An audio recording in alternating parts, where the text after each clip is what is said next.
Hello. This is What If Luffy Ate the Rumble Fruit. Please like and subscribe to my channel and check out the author of the story and the fanfiction linked in the description below. Please interact with the video and enjoy. In the party bar in Fuchsia village, a group of pirates could be seen drinking and having a good time. Sitting at the bar is a young 7-year-old boy named Monkey D. Luffy, and next to him is a red-haired man with a straw hat, eating a plate of food. "Hey, you have to take me with you on your next adventure, Shanks.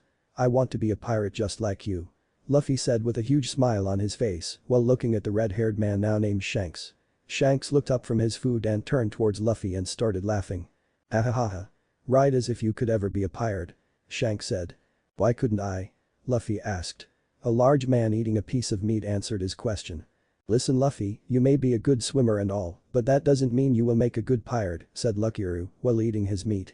"But I'm a great fighter too, my punches are like 2 pistols," he said as he held out his fist for them to see.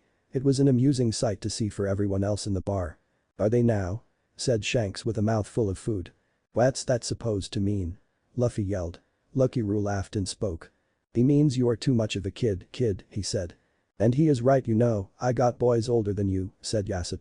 A tick mark formed on Luffy's forehead before he starting to yell at them. "I'm not a kid. I'm a grown-up," he screamed at the top of the lungs. He was brought out of his screaming by Shanks' voice. "Here, have some juice and clam down," Shanks said as she slid a glass of what appears to be orange juice over to Luffy. Luffy's eyes lit up and he got a huge smile on his face. "Wow, thanks, Shanks," he said as he began to drink the juice. As he started drinking, Shanks starting laughing at him while hitting the bar counter. "I don't know one pirate who drinks juice," Shanks said while laughing. "That's a dirty trick," Luffy screamed, causing everyone at the bar to burst out laughing. "Stop laughing. That was a cheap shot," he screamed at the rest of the pirates. While all of this is going on, the owner of the bar, Makino, is watching the interaction between Luffy and the pirates with a warm smile on her face. Suddenly the doors of the bar were kicked off of its hinges and came flying into the bar. "Excuse us," said the tall man standing in front of the door. At this point, the entire bar was silent while looking at the door. The man who was leading the group of other men into the bar was a tall, dark-skinned man with black hair, a black goatee, and an X-shaped scar above his right eye. He wore a long red coat over a white shirt, black trousers, and a golden necklace. "So these are what passes for pirates around these parts. Looks rather sad, to be honest," he said as he walked up to the bar counter and stood next to Shanks. "Welcome, gentlemen, what can I do for you?" asked Makino. "We're mountain bandits, but we didn't come here to tear your place apart. All we want is some sake. Let's say 10 barrels should do," he said to Makino. "I'm sorry, but actually we are fresh out of sake right now," Makino said. After the mountain bandit had said he didn't come to terrorize the bar, Luffy tuned out and turned his attention elsewhere because in his opinion a mountain bandit ordering sake was boring. So, he turned to his right at the chest sitting on the counter of the bar. He knew it belonged Shanks because he saw when they brought it in with them. His mind immediately began to race with ideas after ideas about what may be inside of the chest. So, he decided to satisfy his curiosity and look inside. It was somewhat disappointing because inside of the chest wasn't any treasure like Luffy had hoped it would be, instead it was a strange looking fruit. It was a light blue fruit shaped like a really big pear with darker blue swirls on it. At that very same time, Luffy's stomach growled, so he decided to eat the fruit. Luffy being Luffy, instead of taking a small bit of the fruit to see what it takes, like he places the entire thing in his mouth and bit down. He instantly regretted it. That was the most disgusting thing Luffy had ever eaten, however, he did not spit it out, instead he swallowed. At the same time, as swallowed he was startled when something large fell beside him. He looked over to see Shanks laying on the ground while the mountain bandit was screaming some nonsense about being worth 8 million beely. Luffy immediately jumped up on the bar stool that he was sitting on and screamed at the bandits. "Leave Shanks alone," he screamed at the bandit while unconsciously releasing a wave of unknown power. When Luffy did this, the strangest thing happened. One by one the mountain bandits started passing out along with a few weaker members of Shanks' crew. Shanks and the rest of the crew that were awake had their eyes widen while the leader of the mountain bandits was shaking in his boots. What did you do, Brad?" he yelled, asked Luffy. Luffy for his part looked shocked and confused about what had just happened. "There is no doubt about it. That was the Conqueror's spirit," Shanks' first mate Ben Beckman thought to himself before making eye contact with his captain, who nodded to him. Before anyone could have reacted, the mountain bandit leader took out his sword and swung it to chop Luffy in half while screaming at the top of his voice. "I am going to kill you, Brad," he yelled as the sword began to descend towards Luffy. Shanks, who was still on the ground, couldn't react fast enough even though he tried, but stopped halfway because of what happened next. The sword cut through Luffy's shoulder and made its way to his chest, but stopped there when sparks of lightning came from Luffy's body and electrocuted the bandit. The sword fell out of Luffy's chest when the bandit began to fall to the ground as well. Everyone in the bar started at Luffy as the huge cut from his shoulder to his chest began to come together again, with the sight of lighting present in the gap. No one said a word, they all stared at the small 7-year-old boy. Everyone was brought out of their staring by Shanks' voice. "Luffy? Did you eat the fruit that was inside of the chest?" he asked, to which Luffy nodded. Shanks then tried to grab Luffy by the shoulder, only to have his hand pass right through Luffy and get a serious electric shock at the same time. Shanks immediately pulled his hand back. He then looked at Luffy before he spoke. "Luffy, you just ate the rumble fruit, part of a group called the devil fruits. Eating any of them takes away your ability to swim for the rest of your life, but the one you ate is a Logia class devil fruit, meaning now you can turn your body into lightning and become lightning," Shanks yelled. Luffy for his part had stars in his eyes at the idea of becoming lightning. "Does this mean I can come with you now?" asked a very hopeful Luffy. Shanks went to take his seat at the bar again before he was joined by his first mate, who signaled Makino to join them before they began whispering so Luffy couldn't hear. "Captain, he just ate a Logia class devil fruit and one of the more powerful ones at that," said Ben Beckman, plus Conqueror's Haki. "If he doesn't learn how to control his powers, he could seriously hurt someone." He finished while Shanks took on a serious look and Makino a more worried one. "Is he going to be alright?" as a worried Makino. Shanks looked at her and smiled before speaking. "Yeah, he will, don't worry." The three of them were brought out of the whispering when Luffy screamed at them. "Hey! Stop whispering, I can't hear what you are saying," Luffy yelled, causing them to break apart. He then turned to Shanks before speaking again. "So, can I come with you guys, Shanks?" he asked again, making Shanks turn to look at him before speaking. "I will decide if I will take after you answer 2 questions." "Okay," said Shanks, to which Luffy nodded. "The first question, do you know what you did to knock out those bandits?" Shanks asked, causing everyone in the bar to quiet down to hear Luffy's answer. "No, I don't know how I did it. It usually just happens when Grandpa is training me," said Luffy, to which Shanks nodded with his eyes closed before his eyes shot open in surprise. "You mean you used it before?" he asked in surprise. Luffy just nodded. "Yeah, against some monkeys Grandpa had me fight during my training," said casually as though it was noting while everyone else looked at him wide-eyed except for Makino. Who has a 7-year-old fight monkey as a part of training? Every pirate thought to themselves. Shanks then turned towards Makino and asked her a question. "Who is Luffy's grandpa?" Shanks asked, to which Makino took on a sinister look before she spoke. "Monkey D. Garp," she said, causing the entire bar to freeze and looked at her with their eyes widened. "You mean Garp the Fist is his grandfather?" Shanks yelled out, to causing Makino to giggle before nodding. Shanks began to calm himself down before turning back towards Luffy, who was picking his nose, causing everyone to sweat drop. "Okay, Luffy, second question." Shanks said, getting Luffy's attention. "What's your dream?" Shanks asked, to which Luffy took on a huge smile before he stood up on the stool and yelled out at the top of his lungs. "My dream is to be king of pirates," he yelled. "And why king of the pirates?" Shanks asked. "Because the king of the pirates is the man with the most freedom," said Luffy, surprising everyone. "Just you wait, I am going to have the greatest adventure and find the One Piece and become king of the pirates," Luffy said with a lot of determination in his voice, causing everyone to smile and Shanks to see an image of his old Captain Gold D. Roger behind Luffy. "Well, Luffy," Shanks said, getting Luffy's attention, "welcome to the crew," he said, causing everyone to begin cheering and Luffy to start crying. A week had passed since Shanks agreed to take Luffy with them. Currently, the entire village was at the docks to say goodbye to Luffy and the pirates. At first, the mayor did not agree to Luffy leaving, but after Ben and Shanks explained to him how dangerous it will if Luffy doesn't learn how to control his powers, he understood and agreed, but made it clear that Makino would be the one to tell Garp when he comes back to the village.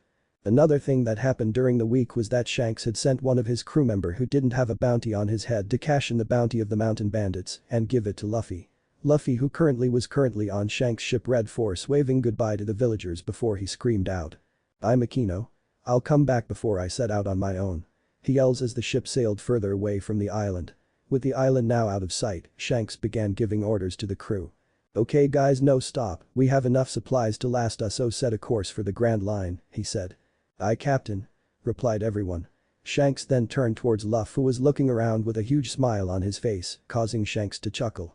"Luffy," yelled Shanks, getting Luffy's attention, "come with me," he said as he began walking towards what appears to be the sleeping quarters. "This is where you will sleep," Shanks said, indicating to the room with a single bed, desk, and closet inside. It wasn't a big room, but at the same time, it was big enough for one adult person. Luffy looked around and noticed his stuff was already in there waiting for him. He stepped inside and smiled. "I love it," he said, causing Shanks to smile. "Okay, Luffy, let me tell you how things are going to happen once we enter the Grand Line," Shanks said, getting Luffy's attention. Luffy also noticed that Ben, Roo and Yasopp were standing by the doorway.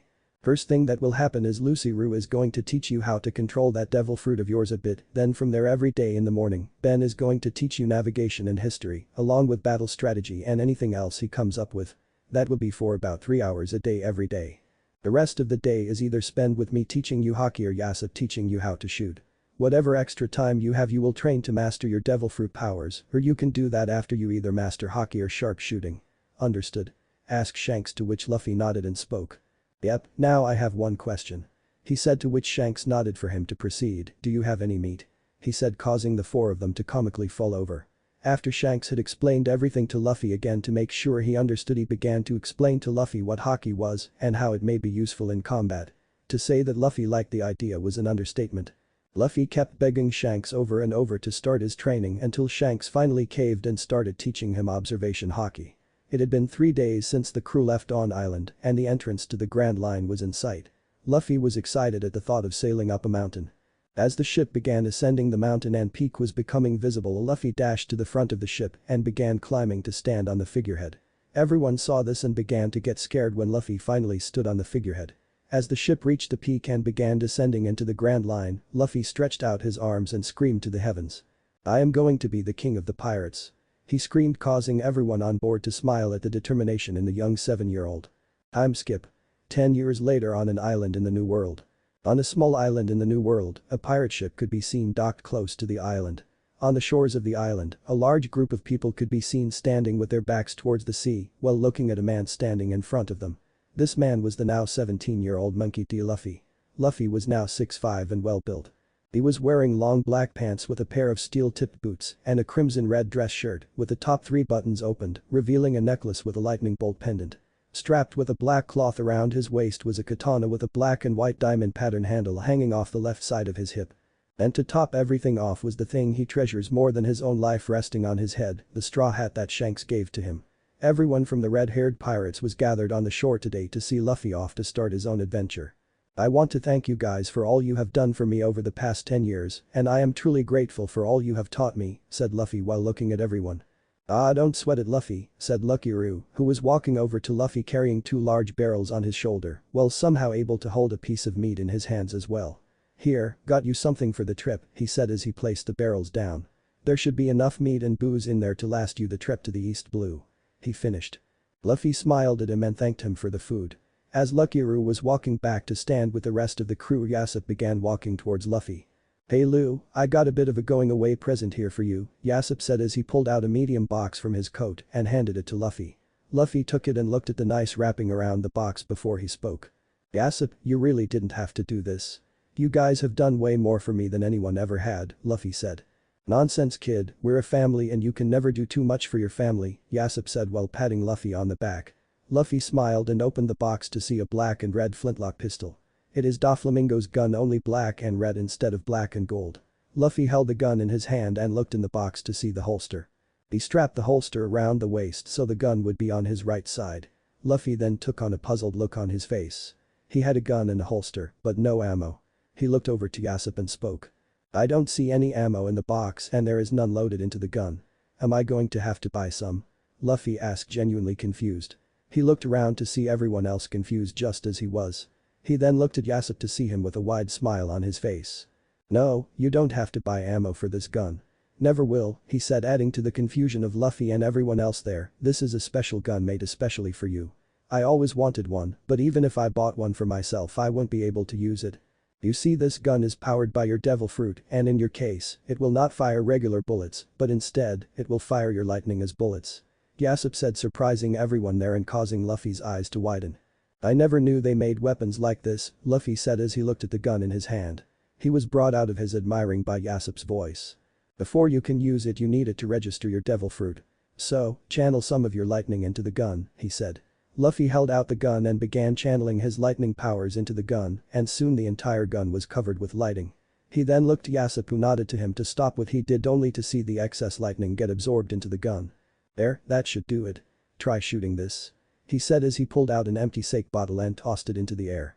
Luffy held the gun in his right hand, aimed it at the bottle, and pulled the trigger. Out of the gun came a bolt of lightning that moved faster than anyone other than Luffy could see, racing towards the empty bottle in the air. Upon impact, the bolt of lightning didn't just shatter the bottle and continue on its path as everyone expected.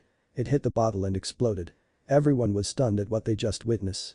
Luffy, wanting to test something out, he aimed the gun at a nearby tree, compressed his lightning, and then he pulled the trigger. Like before, a bolt of lightning raced out of the gun towards the tree.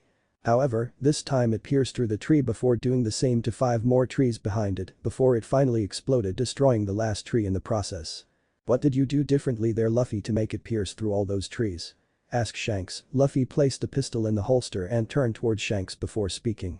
"I simply compressed the lightning a bit more this time, but I didn't expect it to do that much damage," he said before turning towards Yasopp and continue. "Thanks Yasopp, I love it," Luffy said with a huge grin on his face. Yasopp smiled at him and patted him on the back before leaving to go stand with the rest of the crew. While he was walking back, Shanks started walking towards Luffy with a parcel in his hands. He didn't say anything, he just handed it to Luffy and stood there. Luffy looked at it with a smile on his face before he opened the wrapping to see a coat folded inside. He took the coat out to examine it to see that it was a black and gold captain's coat. Think Gold Roger's coat, only black instead of red. Luffy then took the coat and placed it on. He wore it the way he saw every other captain of a pirate crew wearing theirs, just resting on his shoulders. Luffy looked at Shanks and spoke. "Thanks, Shanks, I love it. It fits perfect," he said with a smile. Shanks smiled at him and replied. "It's nothing, Anchor. If you are going to be captain of your own crew, might as well look the part," Shanks said with a chuckle. "Again, thank you guys for everything. Without you guys, I don't know where I would be or if I would have learned the things I learned with you guys over the past 10 years. Luffy said as he looked at everyone, a bit teary eyes. He then wiped his eyes and took on a more serious look on his face as he looked to the sky and began concentrating. In the sky above, everyone could see a thundercloud starting to form. It then started to increase in size, getting bigger and bigger until everyone realized something. It wasn't getting bigger, it was getting closer to them. Everyone was wondering what in the world was Luffy doing. The cloud finally came down and hovered just about a half of a foot above the ground. It was a dark thundercloud about the size of a small 6-person boat. Luffy then walked over to the 2 barrels he got from Luckyaroo, picked them up and placed them on the cloud. They sank down a few inches before staying in place. Everyone's eyes were wide. "That's your ride," they all screamed. Luffy looked at them and gave them a wide grin. "You betcha," he said with giving them a thumbs up. He then placed the rest of his stuff on the cloud. He then began concentrating on the cloud once more, and from the cloud, a lounge chair began to form. Luffy then climbs onto the cloud and sat on the chair before turning towards the group to speak. "I should re-enter the Grand Line by the end of the month. When I see you guys again, I'll be a famous pirate," said Luffy, smiling. Everyone gave him a warm smile. "I'll be looking out for you, Anchor," said Shanks. "We all will," said Ben. Luffy then waved at them and began speaking. "Bye guys. Thanks for everything again," he said. As he said that, the clower he was riding on began ascending into the air before it shot forward and began climbing to higher altitude. Everyone just stared at the flying Luffy and waved. "I'm going to miss that kid," said Yasopp. Everyone just nodded their heads in agreement.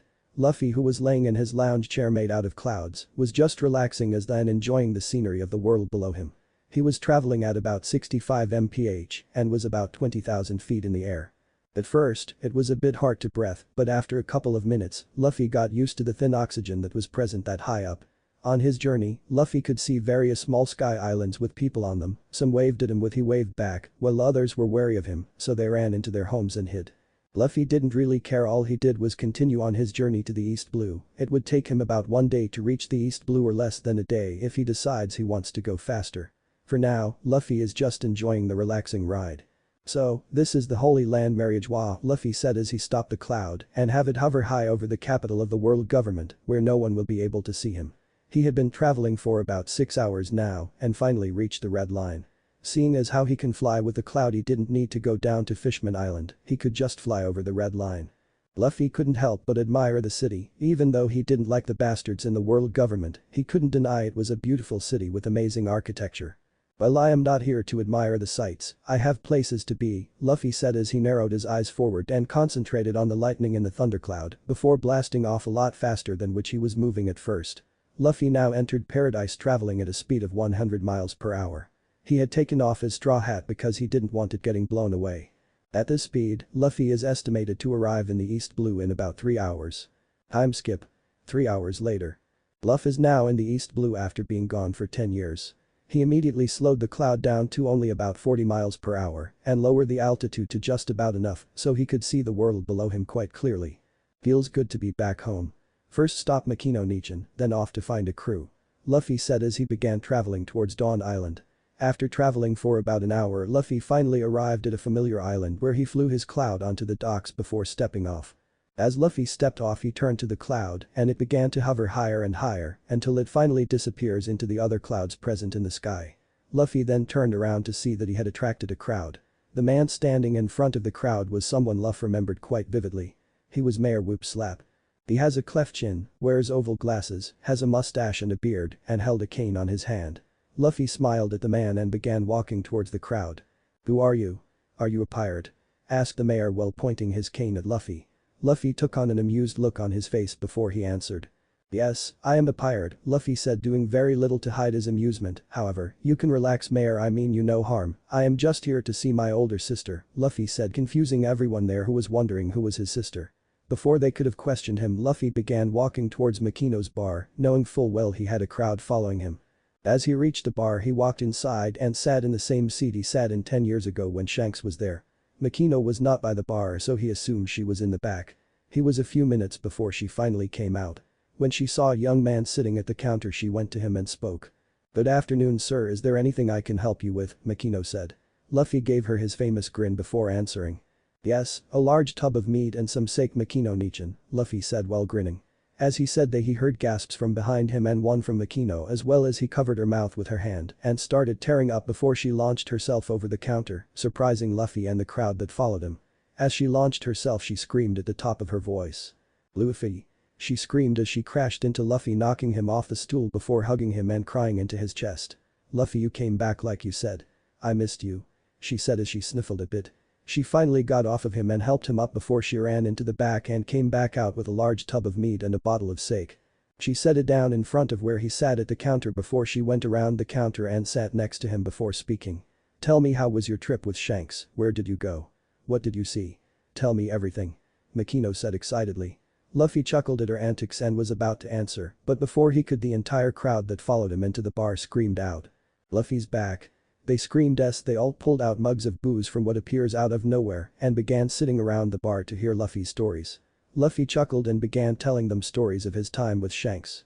Luffy stayed in Fuchsia village for 3 days before he decided to set out to find a crew. Currently, Luffy was standing at the same docks where he arrived at, with the entire village standing there to see him off. Luffy was currently looking up into the sky, calling the thundercloud that had all of his stuff. Soon out of the clouds, everyone saw a single thundercloud come out and began descending towards Luffy. The cloud then pulled up beside the dock as if it were a ship docking there, and Luffy stepped on it. Luffy then turned towards the group of villagers and spoke. "Bye guys, I will see you guys when I am king of the pirates," Luffy said as he waved with a huge smile on his as the cloud began to pull away. "Be safe, Luffy. I'll be checking the newspaper every day to see what you've been up to," Makino shouted as Luffy was pulling away.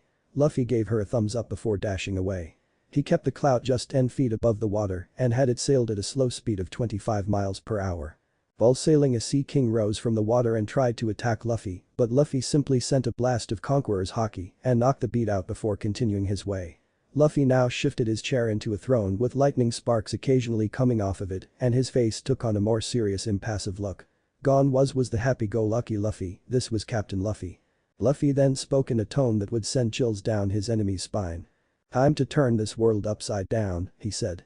After traveling for about 10 minutes, Luffy was startled by the sounds of cannon fire coming from the starboard side of the cloud. He looked to see who was shooting at what, and that's when he saw the ugliest pirate ship he had ever seen in his life. The ship was a large pink ship with 4 sails, one higher than the other 3. Each sail has a pink heart and the ship herself has 2 hearts on each side. The figurehead is a duck and the Jolly Roger of a skull is depicted from the side and has a pink heart on it. The ship was currently attacking a civilian vessel. "I wonder if anyone there has a bounty on their heads," Luffy wondered as he turned the cloud and head towards the pirate ship. As the cloud pulled up beside the pink ship, Luffy had it stay hidden just off the side before he stood up and turned his body into lighting before teleporting to the deck of the ship.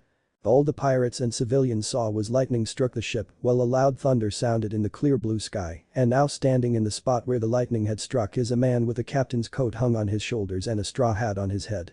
Everything about the man radiated power, his gaze if cold enough to freeze the sun, and his aura was strong enough to make seasoned fighters cower in fear. No one said a word, they all just stared at the man in fear. The silence lasted about 2 minutes before what appears to be a fat, ugly woman spoke. "Who are you and why are you on my ship?" She screamed at the man, trying to act bravely in front of her men on the outside, while in the inside she was shaking her boots. "I was simply wondering who is the captain of this hideous vessel," he said as he looked around while using his observation Haki to sense around the ship. He sensed a girl in the lower levels robbing these pirates. He couldn't help but chuckle. He was brought out as observing when the fat lady spoke. "Are you the pirate hunter Rorano Zoro?" she asked, which earned her a raised eyebrow from Luffy before he replied. "No, can't say that I am. Who might you be?" Luffy asked, genuinely curious about who she was and whether or not she had a bounty. "I am the most beautiful woman of all the seas," she said as she placed her iron club on her shoulders before continuing, "the one and only iron club Alvida," she said. When she said that, Luffy couldn't help but burst out laughing. "You?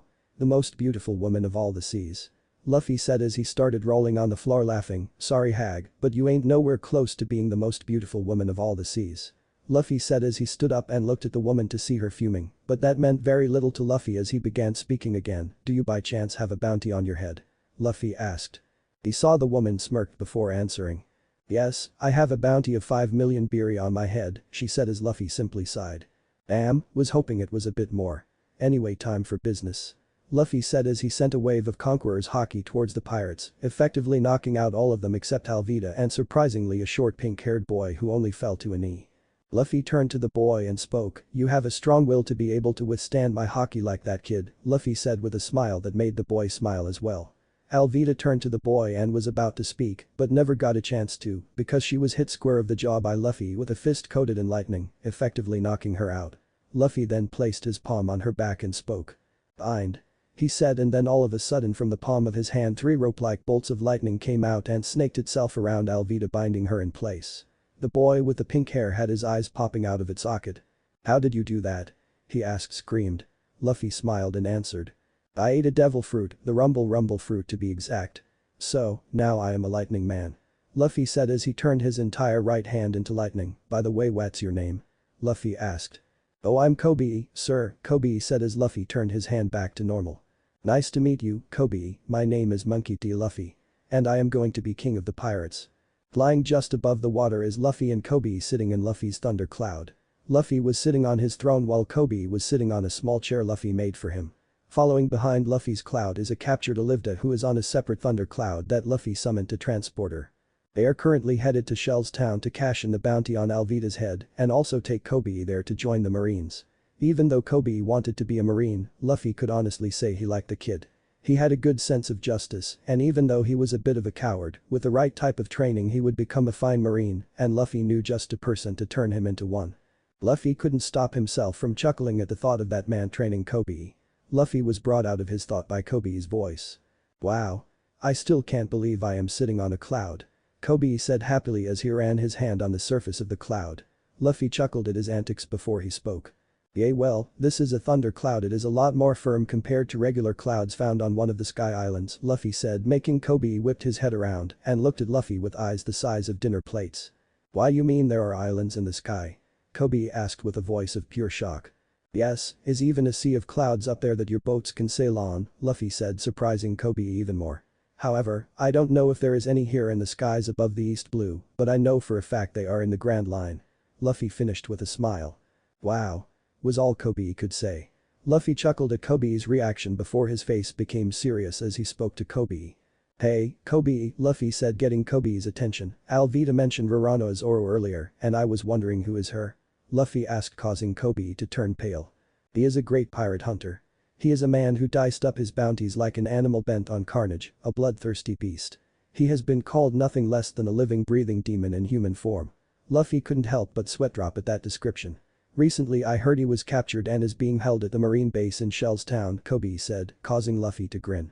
When Koby saw the grin he immediately grew pale. "Please don't tell me you are thinking about doing what I think you're thinking about doing," Koby yelled, but Luffy simply chuckled and didn't reply, making Koby even more scared.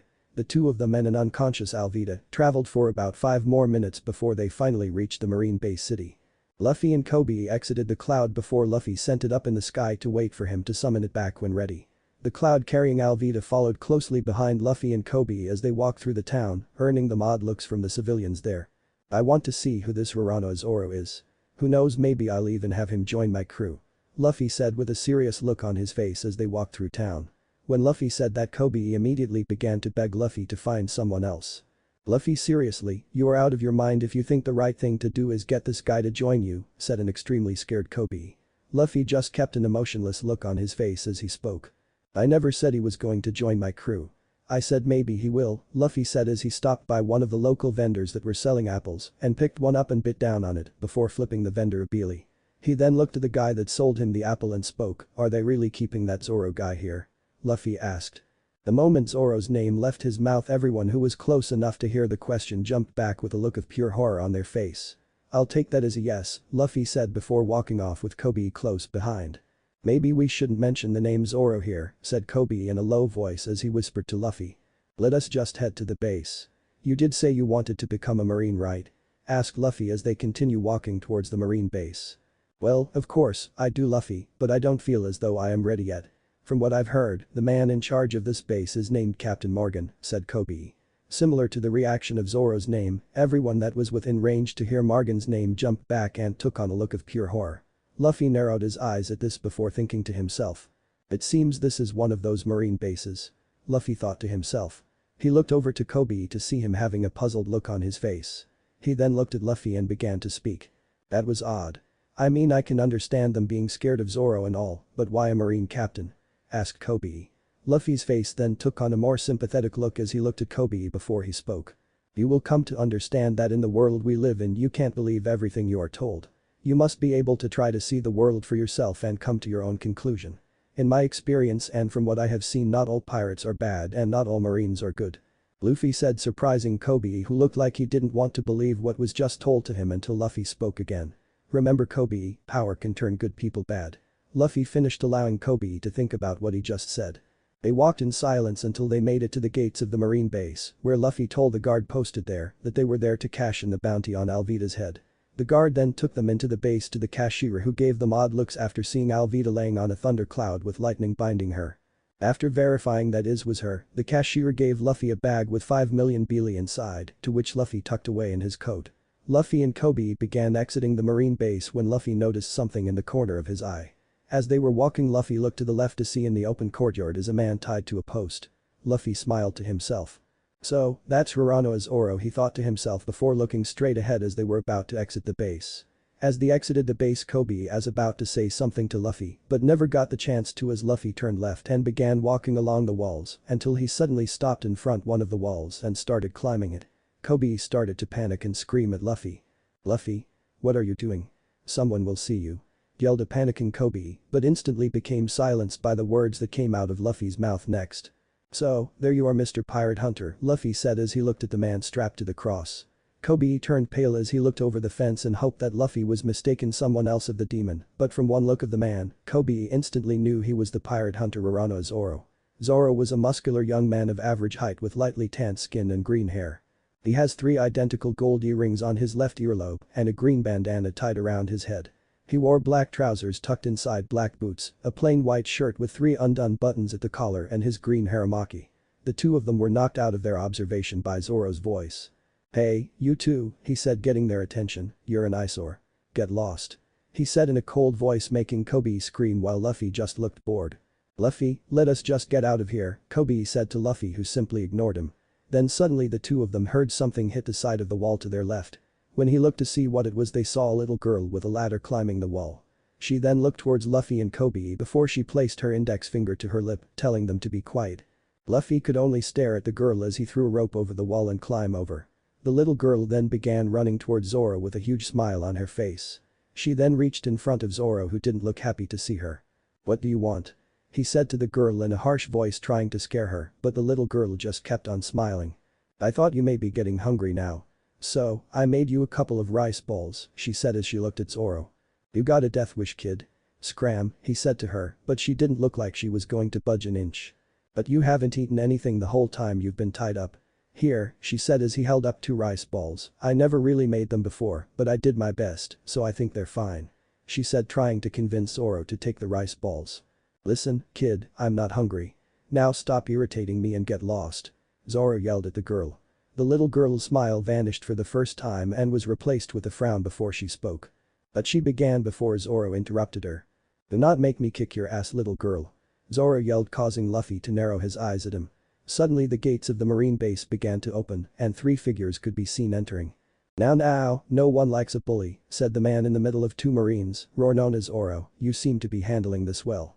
Don't you agree? Luffy narrowed his eyes at the group that just entered the base. For some reason, he didn't have a good feeling about them. Looky here, some tasty rice balls. Said the man in the middle as he snatched one of the little girl's rice balls. That's not for you. The little girl screamed at the man. The bit down on the rice ball and the face he made soon after told Luffy that those rice balls did not taste good. He was right as the man immediately spat it out. Ah. Too sweet. It's packed with sugar. You're supposed to use salt, you idiot, salt. The man screamed at the little girl. The little girl looked as though she had just had her heart broken. But I thought it would taste better sweet. The little girl said sadly. The man then snatched the other rice ball from the girl and threw it on the floor before stomping on it, causing the little girl to cry. It seems you haven't read the notice posted today.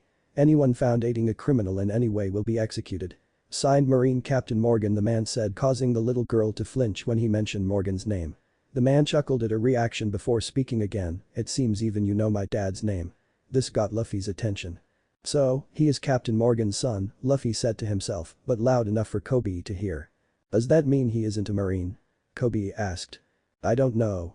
However, I highly doubt it seeing as he isn't in Marine uniform. Luffy said as he looked at Koby. When he turned back to the courtyard he saw one of the Marines that were there with Morgan's son, pick the little girl up and tossed her over the fence, causing Luffy's eyes to widen.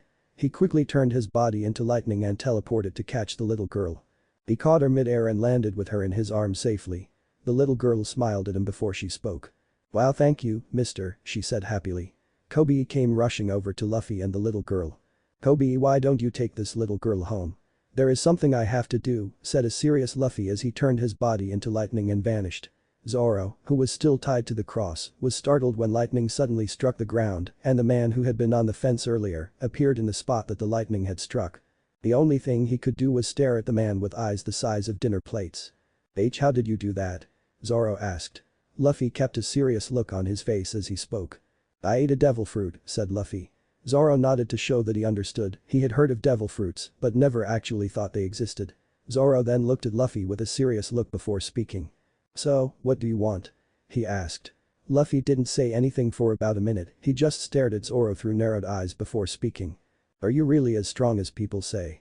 Luffy asked. Mind your own business. Zoro yelled, causing Luffy to sigh. 10 days, huh? I'll be back, said Luffy before he turned to leave but was stopped by Zoro's voice. Wait, hold on, he said, getting Luffy's attention. Could you pick that up for me? He asked while looking at the crushed rice balls on the ground. Luffy looked at him like he was crazy. You're going to eat this? Luffy asked as they bent down and picked up the squished rice ball. It's mostly mud. He said, causing Zoro to yell at him. Shut up and give it to me. Now, he yelled, causing Luffy's eye to twitch.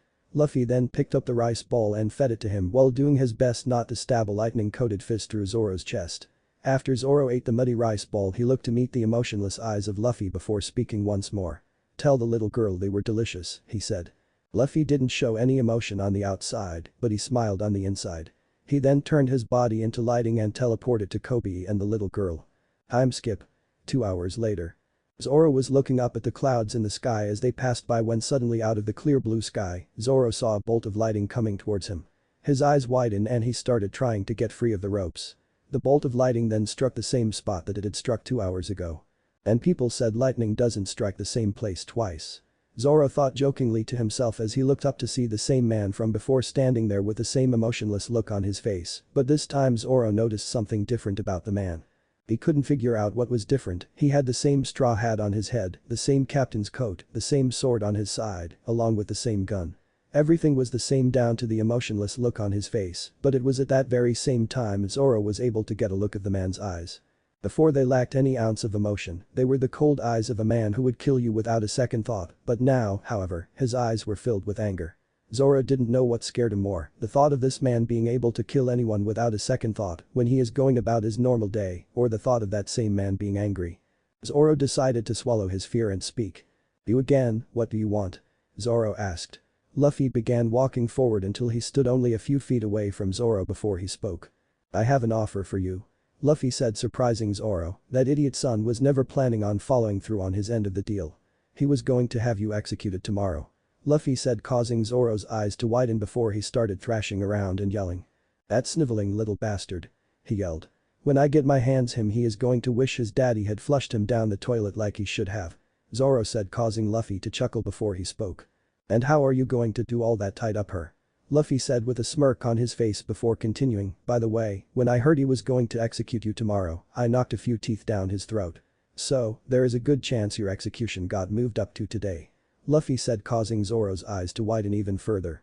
"Untie me so I can kick that bastard's ass," he yelled, causing Luffy to chuckle once more. "This is where my offer comes in. I can untie you and let you live, but you're going to have to join my crew," Luffy said, causing Zoro to clam down a bit before speaking. "What crew?"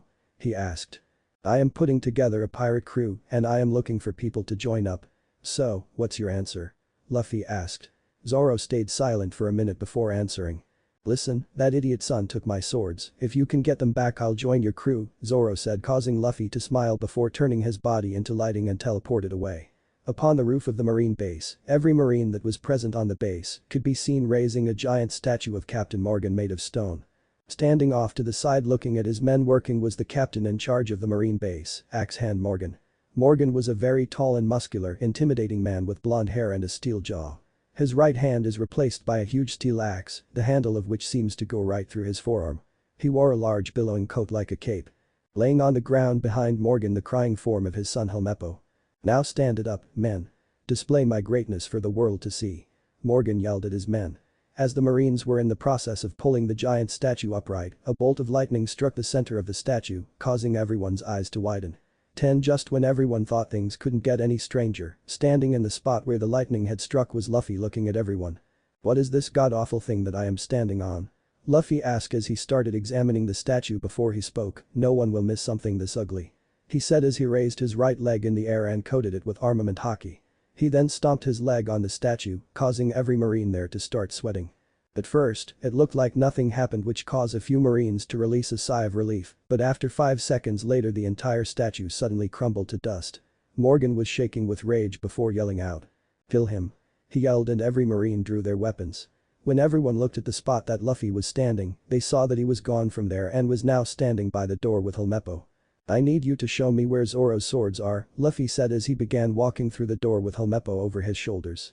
Luffy was calmly walking through the halls of the marine base, as though he didn't have a trouble in the world.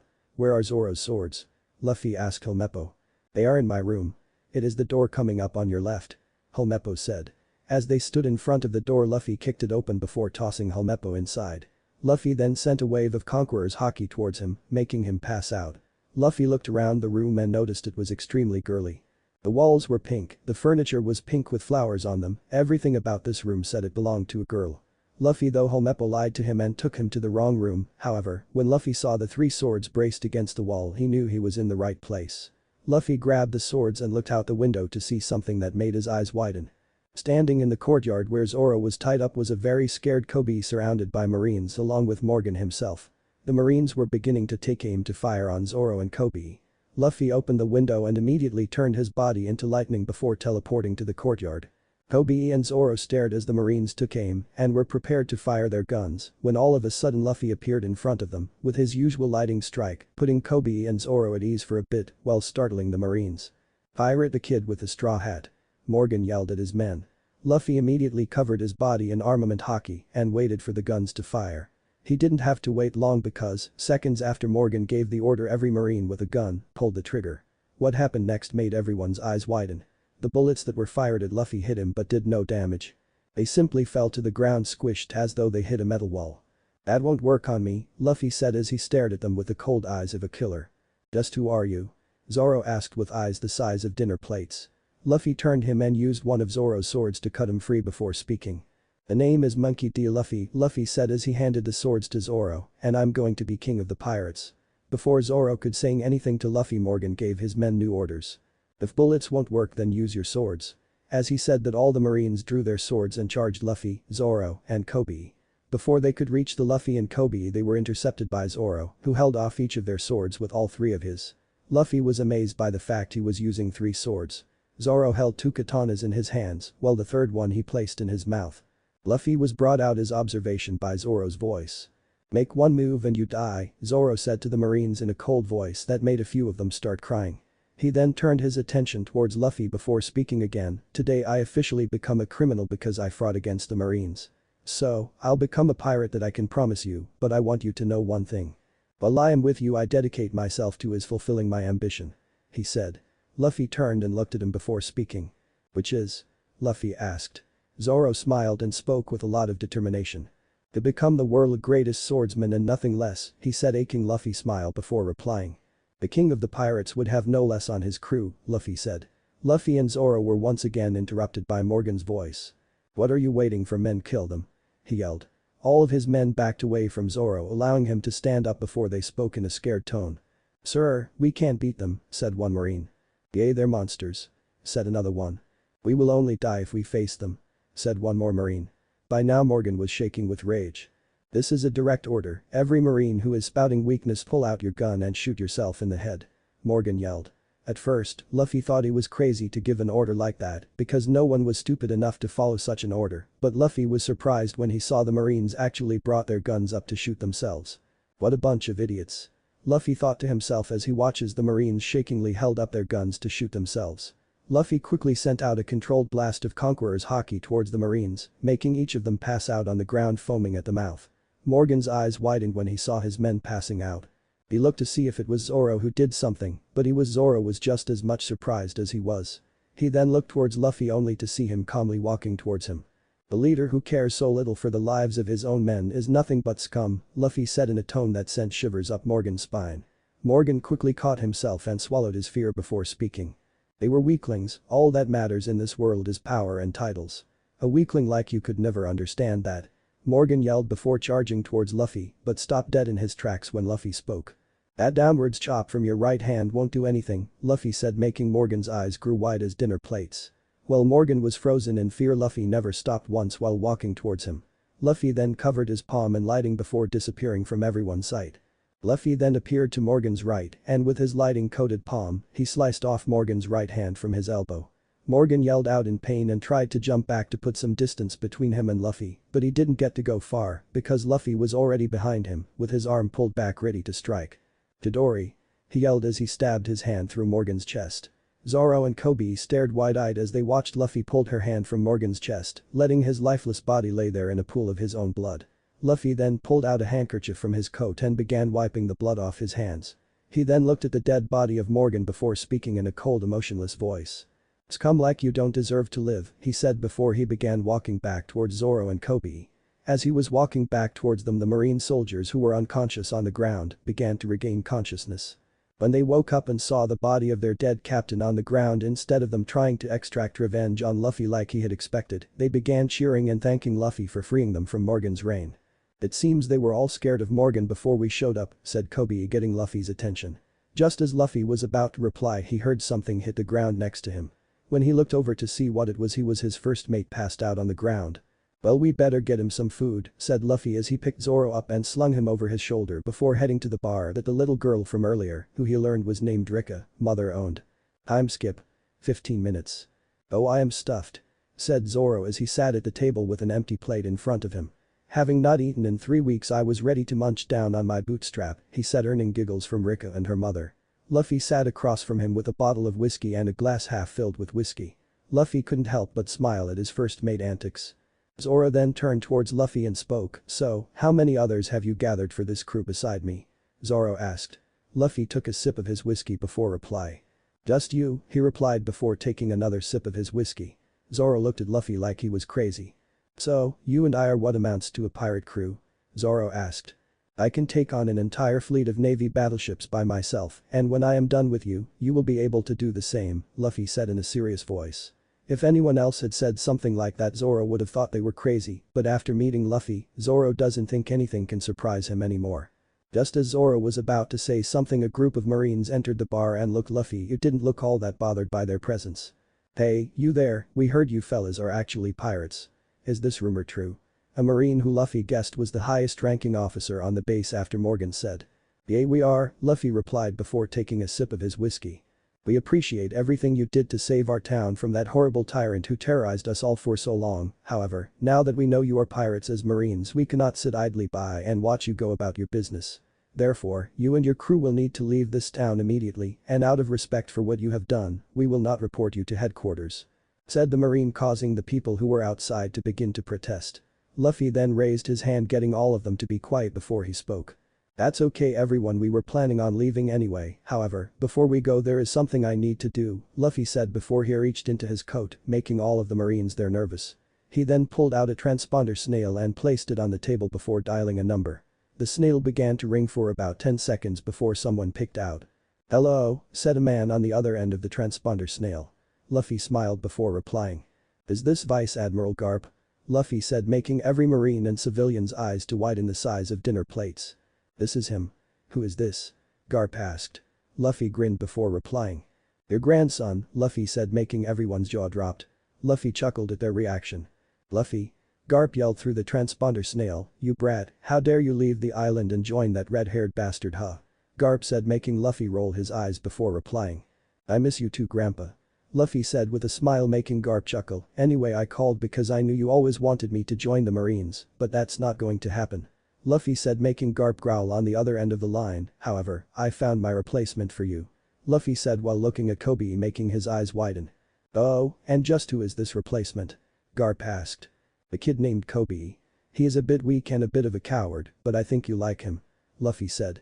Garp didn't say anything for about 30 seconds before he sighed and replied. "I'll take him, and just you watch when I'm done with him, he'll kick your ass up and down the Grand Line," Garp said, making Luffy chuckled. "He is in Shell's Town in the East Blue. By the way, Shell's Town is going to need a new Marine captain. I had to kick Morgan's ass," Luffy said. "I don't even want to know why," Garp said. Luffy smiled before speaking again.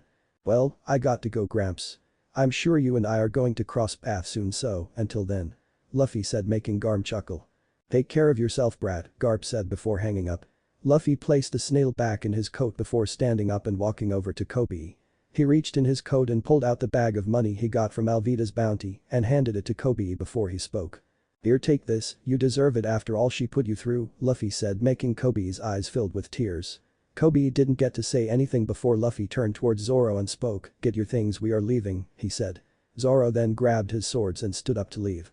Luffy then turned to the Marines and spoke. "Take care of Koby until my grandfather shows up, will ya?" he said as he and Zoro began walking out the door. The Marines could only nod their head dumbly. As they are walking down the road towards the docks, Luffy began summoning his thunder cloud. When they arrived, Zoro had his jaw on the ground at the sight of a thunder cloud. He almost passed out when Luffy got into the cloud. "That's your ship?" Zoro stuttered out. Luffy chuckled before speaking. "It's temporary until we get a real one," he said as Zoro got in and sat in the seat that Koby sat in while Luffy was on his throne. "Well, Captain, where to next?" Zoro asked as he sat his swords down in the cloud. "Orange Town, I need to see a certain clown," Luffy said in a serious voice. Luffy and Zoro were traveling towards Orange Town at about 80 miles per hour, just about 20 feet above the water. Zoro was laying back in the cloud napping, while Luffy was sitting on his throne with a glass of whiskey in his hand looking up at the sky. Luffy then turned to the sleeping form of Zoro and spoke. "Boy, wake up," Luffy said, causing Zoro to turn over on his side while mumbling something Luffy couldn't understand. Luffy then took on an evil smirk on his face before pointing his right index finger at Zoro. At the tip of Luffy's index finger, electric blue sparks could be seen building up before a small bolt of lightning shot out of Luffy's finger and slammed into Zoro's behind, causing him to yelp in pain. Zoro immediately sprang to his feet with all three swords drawn ready for an attack. Luffy had an amused look on his face as he looked at Zoro. He gave a small chuckle before speaking to his first mate. "Relax, Zoro, it was me," Luffy said, making Zoro resheathe his swords before yelling at Luffy. "Why the hell did you do that?" Zoro yelled. "I tried waking you up the normal way, but you wouldn't wake up, so I had to get creative," Luffy said as he took a sip of his whiskey.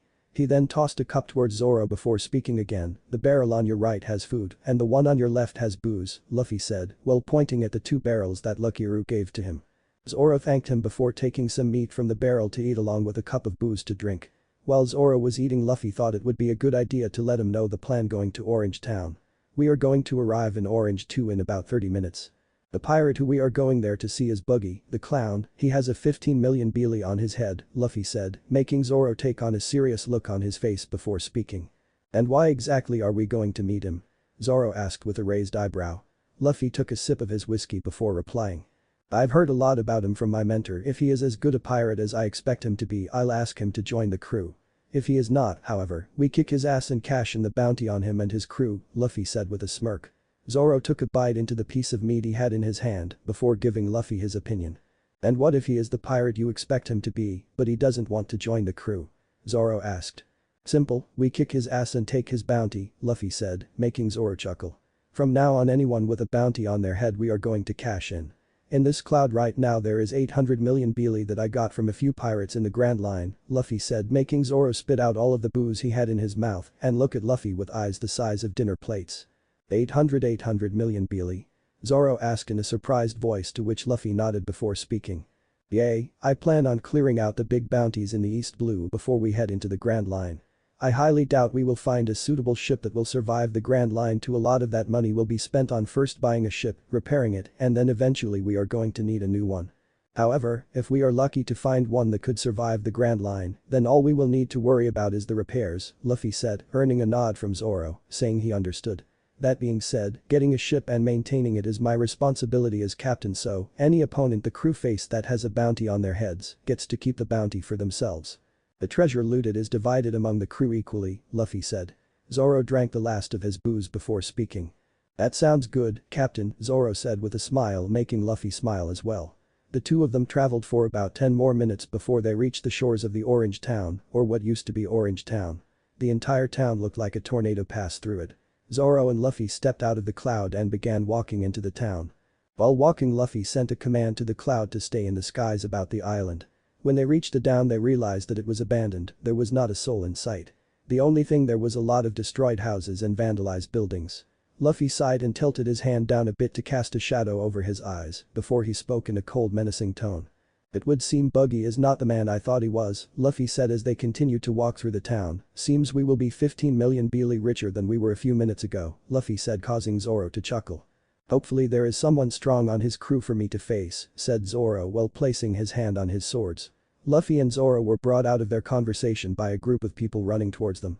It appeared to be 3 members of Buggy's crew were chasing a girl about Luffy's age. The girl had short hair with a particularly curled strand over the left side of her face, and she was about 5'6" in height. She wore an orange miniskirt with 2 white rings on each side, filled in with orange, and a short-sleeve white shirt with blue stripes. Zoro and Luffy looked at the group with a curious expression on their faces. As the group got closer, Luffy saw a rolled up paper in the girl's hand that was about to size to be a map of some kind. It was then Luffy understood why she was being chased. She must have stolen an important map from Buggy, and now he is going to kill her. Oh well, that's none of my business, Luffy thought as they kept walking forward.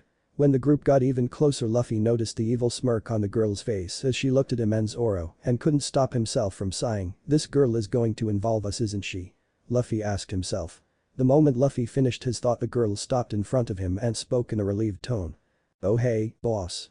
Thanks for coming to save me, the girl said, earning a raised eyebrow from Zoro and Luffy, as well as the 3 pirates that were chasing her. Before Luffy had the chance to say anything, the girl spoke again. They're all yours now, boss, have fun. She said before taking off running. Luffy sighed before he looked at Zoro and nodded. Before the 3 pirates knew what hit them, they were laying on the floor in a pool of their own blood, while Zoro stood behind them resheathing his swords. What a pain, Zoro said as he looked over at Luffy. I thought you said I was the only member of your crew, Zoro said to Luffy. You are, Luffy said as they looked up on the roof of one of the houses and just kept staring there. Then who was that girl? Zoro asked as he walked and stood next to Luffy and looked at the roof of the house to see what he was looking at. No idea, Luffy said. As he said that, the girl from before popped her head over the roof to peep and see if Luffy and Zoro were dead yet. To her surprise, they were still alive, and the 3 pirates that were previously chasing her were laying on the ground an inch away from death. She then looked over at Luffy and shivered when her eyes met the cold eyes of the boy in the straw hat. She then took another look at the 3 pirates before speaking. You guys are really strong, she said as she jumped down from the roof and landed on the balcony of the house. Even though you were outnumbered and they had sabers, you were able to beat them, the girl said. Luffy kept the emotionless look on his face before he spoke. "It's the girl who set us up a few minutes ago," Luffy said. "Who are you?" Luffy asked, causing the girl to put on a wide smile before replying. "I'm a talented thief who steals strictly from pirates, the name's Nami," she said happily. Luffy was about to speak, but before he could the girl spoke again in an excited tone. "Hey. Do you guys want to team up with me?" she asked, sounding very excited by the prospect. Luffy turned around preparing to walk away before he spoke. "Thanks for the offer, but I have no use for a thief, especially one who puts the lives to two innocent civilians in danger just to save her own skin," Luffy said before walking away with Zoro. Nami clenched her fist and looked down at the ground, feeling a bit ashamed when Luffy said that.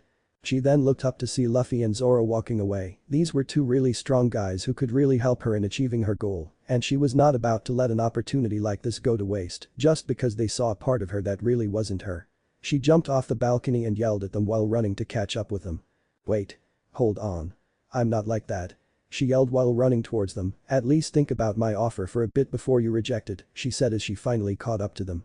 Luffy and Zoro stopped walking and turned towards her before Luffy spoke. "Listen Nami, I'm sure you are a nice girl and all, but like I said before, I don't have any use for a thief. Unless you have some other skill that may be useful on the open sea, I don't see us working together," Luffy said with a sigh. He knew he couldn't judge her based on that first encounter, that wouldn't have been fair for her. Nami smiled widely, which told Luffy she had a skill that may be useful. "I am the most skilled navigator you will ever meet," Nami said proudly with a huge smile on her face. Luffy looked at her and smiled back before speaking. "A navigator? Now that is someone I am looking for," said Luffy, making Nami's smile grew wider, but her smile immediately vanished when Luffy spoke again. "How about you join my crew? I have been looking for a navigator," Luffy said. The moment he said that, Nami stopped smiling and yelled at Luffy. "No," she said, confusing Luffy. "I take it you two are pirates?" she asked, earning a nod from Luffy and Zoro. Nami clenched her fist and yelled at Luffy and Zoro, "There is nothing in this world I despise more than pirates. I only like money and tangerines," she yelled out, causing Luffy to look at her with sad eyes. It was obvious that pirates did something to her or someone close to her. That was the common occurrence in the world. Pirates raid a village and destroy the lives of many innocent people, causing them to develop a sense of hatred towards all pirates. Luffy placed his hand on her shoulder before he spoke to her in a more comforting voice, instead of his usual cold, emotionless one. "You know, not all pirates are bad like the ones you met," Luffy said, causing her to look up at him with wide eyes. "How did you know I have met bad pirates?" she asked, yelled. Luffy sighed and looked around before he spoke. "Let us not talk in the open like this. I am sure you don't want Buggy's pirates to find you," Luffy said as he started walking towards one of the abandoned house. Zoro, who had remained silent throughout the whole ordeal, followed his captain into the house, and behind him, a very confused and angry Nami followed as well. The group entered the house that a family had abandoned in hope of getting away from Buggy.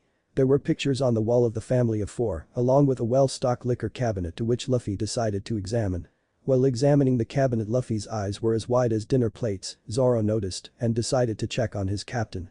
"You okay there, Captain?" Zoro asked. Luffy took a bottle out of the cabinet and showed it to Zoro before he spoke. "This is a bottle of Suntory Yamazaki 12-year-old single malt whiskey," Luffy said excitedly, causing Zoro and Nami to roll their eyes at his behavior. "Yeah, so what? It's just whiskey," Nami said, earning a gasp from Luffy. "Just whiskey? Just whiskey?" Luffy yelled out, startling Namor and Zoro. In the short time that Zoro knew Luffy, he rarely if ever saw Luffy express any emotion. So, to see him here right now without the impassive look on his face was something Zoro knew he wouldn't see again for a while. "This bottle of whiskey cost 250,000 belies," Luffy yelled out, making both of their eyes widen at the price. Nami's eyes turned into beely signs at the thought of selling that bottle. Luffy noticed the look in Nami's eyes and immediately shouted at her. "Don't you even think about it, Nami," he yelled, knocking her out of her thought. Luffy then walked over to the dining room table, sat down and poured some of the whiskey into a glass. He looked over to Zoro to see him with a bottle of sake in his hands as he sat down next to Luffy and guessed that Zoro prefers sake instead of whiskey. Luffy then looked at Nami, who didn't sit down next to them, opting to stand by the window and look out. Luffy took a sip of his drink and smiled at the taste. He was interrupted from his whiskey enjoyment by Nami's voice. "So, are you going to tell me how you knew I met a bad pirate?" she asked. Before Luffy could answer her question, she spoke once more again. "As far as I am concerned, all pirates are nothing more than scum. All they do is ruin the lives of innocent people and then leave happily," Nami said with a lot of anger and hate in her voice. Before she could speak again, Luffy decided to say something. "I'm guessing the pirates you've met were the scum of the earth and they hurt you or someone close to you." I can understand why you hate pirates so much, but you shouldn't judge all pirates based on your interaction with one, Luffy said as he looked at Nami from the corner of his eye. It was 10 years ago a group of pirates came to my hometown. At first we were all scared of them and thought they were going to raid the village and kill everyone, but instead, they were nice guys who played with the kids and helped out around the village. They stayed there for about 2 months, and when they left they took me with them and taught me everything I know, Luffy said, surprising both Nami and Zoro. Nami looked at Luffy with complete shock and jealousy written all over her face. Why couldn't pirates like them come to our village instead of that monster? Nami thought to herself angrily. She was brought out of her thought by Luffy's voice. This straw hat was given to me by the captain of the pirate crew as a promise. A promise to meet each other again when I become king of the pirates. Luffy said as he held the straw hat in his hand while smiling fondly at it, I cherish this hat more than my own life. It's my treasure, Luffy said as he places the straw hat back on his head and turned to Nami and spoke. So Nami, join my crew and let's turn this whole world upside down, Luffy said with a huge grin on his face. Nami saw his smile and couldn't stop herself from smiling back at him. I will never stoop so low as to become a pirate, Nami said, causing Luffy to frown. However, she continued, making Luffy's face brighten up once more in hope of her joining. I don't see why we can't team up in order to achieve our common goal, Nami said, making Luffy smile widely at her before he looked at Zoro and raised his glass. Here's to our new navigator. He said as him and Zoro drank what was left in their glasses. Luffy then stood up, took the expensive bottle of whiskey and placed it into his coat. Nami saw this and looked at him strangely. Luffy saw the way she was looking at him and spoke. What? I'm a pirate, he said, causing her to shake her head. So, what is the order, Captain? Zoro asked as he stood up with his captain. Luffy dropped a smile on his face and took on his emotionless look once again before he spoke. Let's see Buggy and kick his ass, he said as he began to walk out of the house. Zoro smiled at the chance of a fight while Nami looked absolutely terrified. The Buggy? She asked in a scared voice. Luffy looked at her and spoke. Yay, he is the reason we came here. I was going to ask him to join my crew, but after seeing what he has done here, I am going to kick his ass, Luffy said as they continued to walk towards where Buggy and his crew were staying. The group walked for about 3 minutes when they finally arrived in front of a drinking pub which Buggy and his crew seemed to have occupied the roof of the place. Luffy looked up at the roof and yelled out, Buggy. The music that was playing on the roof stopped and Luffy could see the silhouette of a group of people walking towards the edge of the roof. Finally, the group came into view and Luffy and the crew saw Buggy standing in the center of the group. Buggy was a slim yet muscular blue-haired man with an appearance resembling that of a clown. He had a big red nose on his face, which Luffy learned from Shanks is his real nose. Buggy's face was covered in makeup, he had crossbones going down his face forming an X. He also had 2 blue lines near both of his eyes, red lipstick and his Jolly Roger on his hat. In his pirate captain attire, he dons a striped white and red shirt with short sleeves, white gloves, a sash around his waist like many other pirates, and a pair of loose pants reaching to his calves, just above a pair of striped socks and pointy shoes. He also has a scarf around his neck. Hanging from his shoulders there is an orange fur-lined captain's coat. On his head, he has an orange hat with his Jolly Roger on it, over a neckerchief with the same pattern of his shirt. Who is that shouting the name of the great Captain Buggy? Buggy asked as he stood on the edge of the building looking down at the group. Wow, Shanks was right, you do have a big red nose, Luffy said, pointing at Buggy's nose. Everyone on Buggy's crew started to sweat a bit and looked at Buggy with a fearful look in their eyes. What did you say about my nose? Buggy yelled while pointing at Luffy, and how dare you mention that bastard's name in front of me? Buggy asked again, even angrier than before. I said you have a big red nose, Luffy said, making Buggy shake with rage, and as for Shanks, I'm his apprentice, Luffy said proudly. Buggy stopped for a second before he started chuckling, making Luffy raise his eyebrow. Men. Prepare the Buggy ball. He yelled out to his men. His crew brought a cannon forward and aimed it at Luffy. Another crew member brought a red cannonball with Buggy's Jolly Roger on it and placed it into the cannon. Now fire the Buggy ball. He yelled, causing one of his crew member to light the fuse. Zoro then stepped forward and spoke. I got this, Captain, he said as he unsheathed one of his swords. As the cannon fired, the Buggy ball was racing towards the group but was intercepted by Zoro, who sliced it into 2 halves, causing it to miss Luffy and Nami and hit the 2 buildings behind them. Buggy looked like he was about to throw a fit about his precious Buggy ball being so easily cut, but Luffy spoke before he could. You know, Zoro, I would like to avoid doing any more damages to this town. So, how about you let me handle the Buggy balls from now on? Okay. Luffy said as he stared at the houses destroyed by that one ball. Luffy then turned towards Buggy and spoke. You know, Buggy, you are not what I had expected. From what Rayleigh and Shanks told me about you, I expected you to be some legendary pirate with a 500 million Beely bounty on his head. But instead, here you are in the weakest sea of them all terrorizing innocent civilians. And to think you were once a crew member on Gold. Roger's crew, Luffy said in a disappointed tone while surprising everyone there from the members of Buggy's crew to Zoro and Nami. Buggy took on a fearful look before yelling out at Luffy. Hey. Be quiet about that. The Navy will execute me for sure if they find out about that. Buggy said. Before Luffy could say anything, Buggy's crew shouted out in unison. Captain. You were a member of the king of the pirate ship, they all shouted out in unison, making Buggy almost want to kill them. Luffy raised his eyebrow at their reaction before speaking. Didn't tell your own crew, Luffy said while walking forward. You are a disgrace to call yourself a captain, Buggy, Luffy said as he stood next to Zoro. Buggy was beyond angry, Luffy could have sworn he saw steam come out of his ears. Buggy then turned towards his crew and yelled out an order. Fire another Buggy ball. He yelled out, making a member of his crew load another one of the special cannonballs into the cannon and fire it at Luffy. Zoro was about to act, but Luffy put his hand up, making him stop to see what Luffy was going to do. Zoro then saw Luffy's forearm turn pitch black. Luffy then did something that made everyone present widen their eyes. He caught the cannonball with his bare hand before tossing it into the air for it to explode. Buggy's eyes were almost popping out of its sockets and his jaw was to the floor, but somehow he barely managed to stutter out something loud enough for everyone to hear. Haki. He said, causing Luffy to smirk before he replied. Did I forget to mention I am from the New World? Asked smugly as he looked at Buggy's entire crew and sent a wave of conquerors Haki, knocking everyone out except for Buggy, a man on a unicycle and a man who was trying to wake the unconscious lion. Buggy stared at his men as they fell one by one, foaming at the mouth. The conquerors speared. Buggy thought to himself before turning towards the man on the unicycle and yelling out orders. Koby. Kill them. He yelled, and the man now named Koby jumped off the roof with his unicycle and charged towards Luffy's group. Luffy turned towards Zoro and nodded. Zoro then ran forward to meet him with all three swords drawn. Luffy stood back and watched as Zoro and Koby fought. Luffy immediately picked up that Koby wasn't a true swordsman, instead, he is a trickster who uses a sword. As the fight was going on, Luffy saw Buggy's hand was flying towards Zoro and quickly turned his body into lightning, surprising Nami and Buggy, and teleported just about Buggy's detached hand and stomped on it with his foot. He then looked up at Buggy and spoke in a voice that lacked any ounce of emotion. If you want to fight someone, I'll happily fight you, Luffy said. Nami was watching the whole encounter with eyes the size of dinner plates. First Luffy catches a cannonball with his bare hands, then he makes everyone pass out by just looking at them, then Buggy's hand detached from his body, and now Luffy turned his body into lighting. These people aren't human, she thought to herself before yelling out to the group. What are you people? He yelled, making Buggy and Luffy look at her. Luffy was the first to speak. I ate the rumble fruit.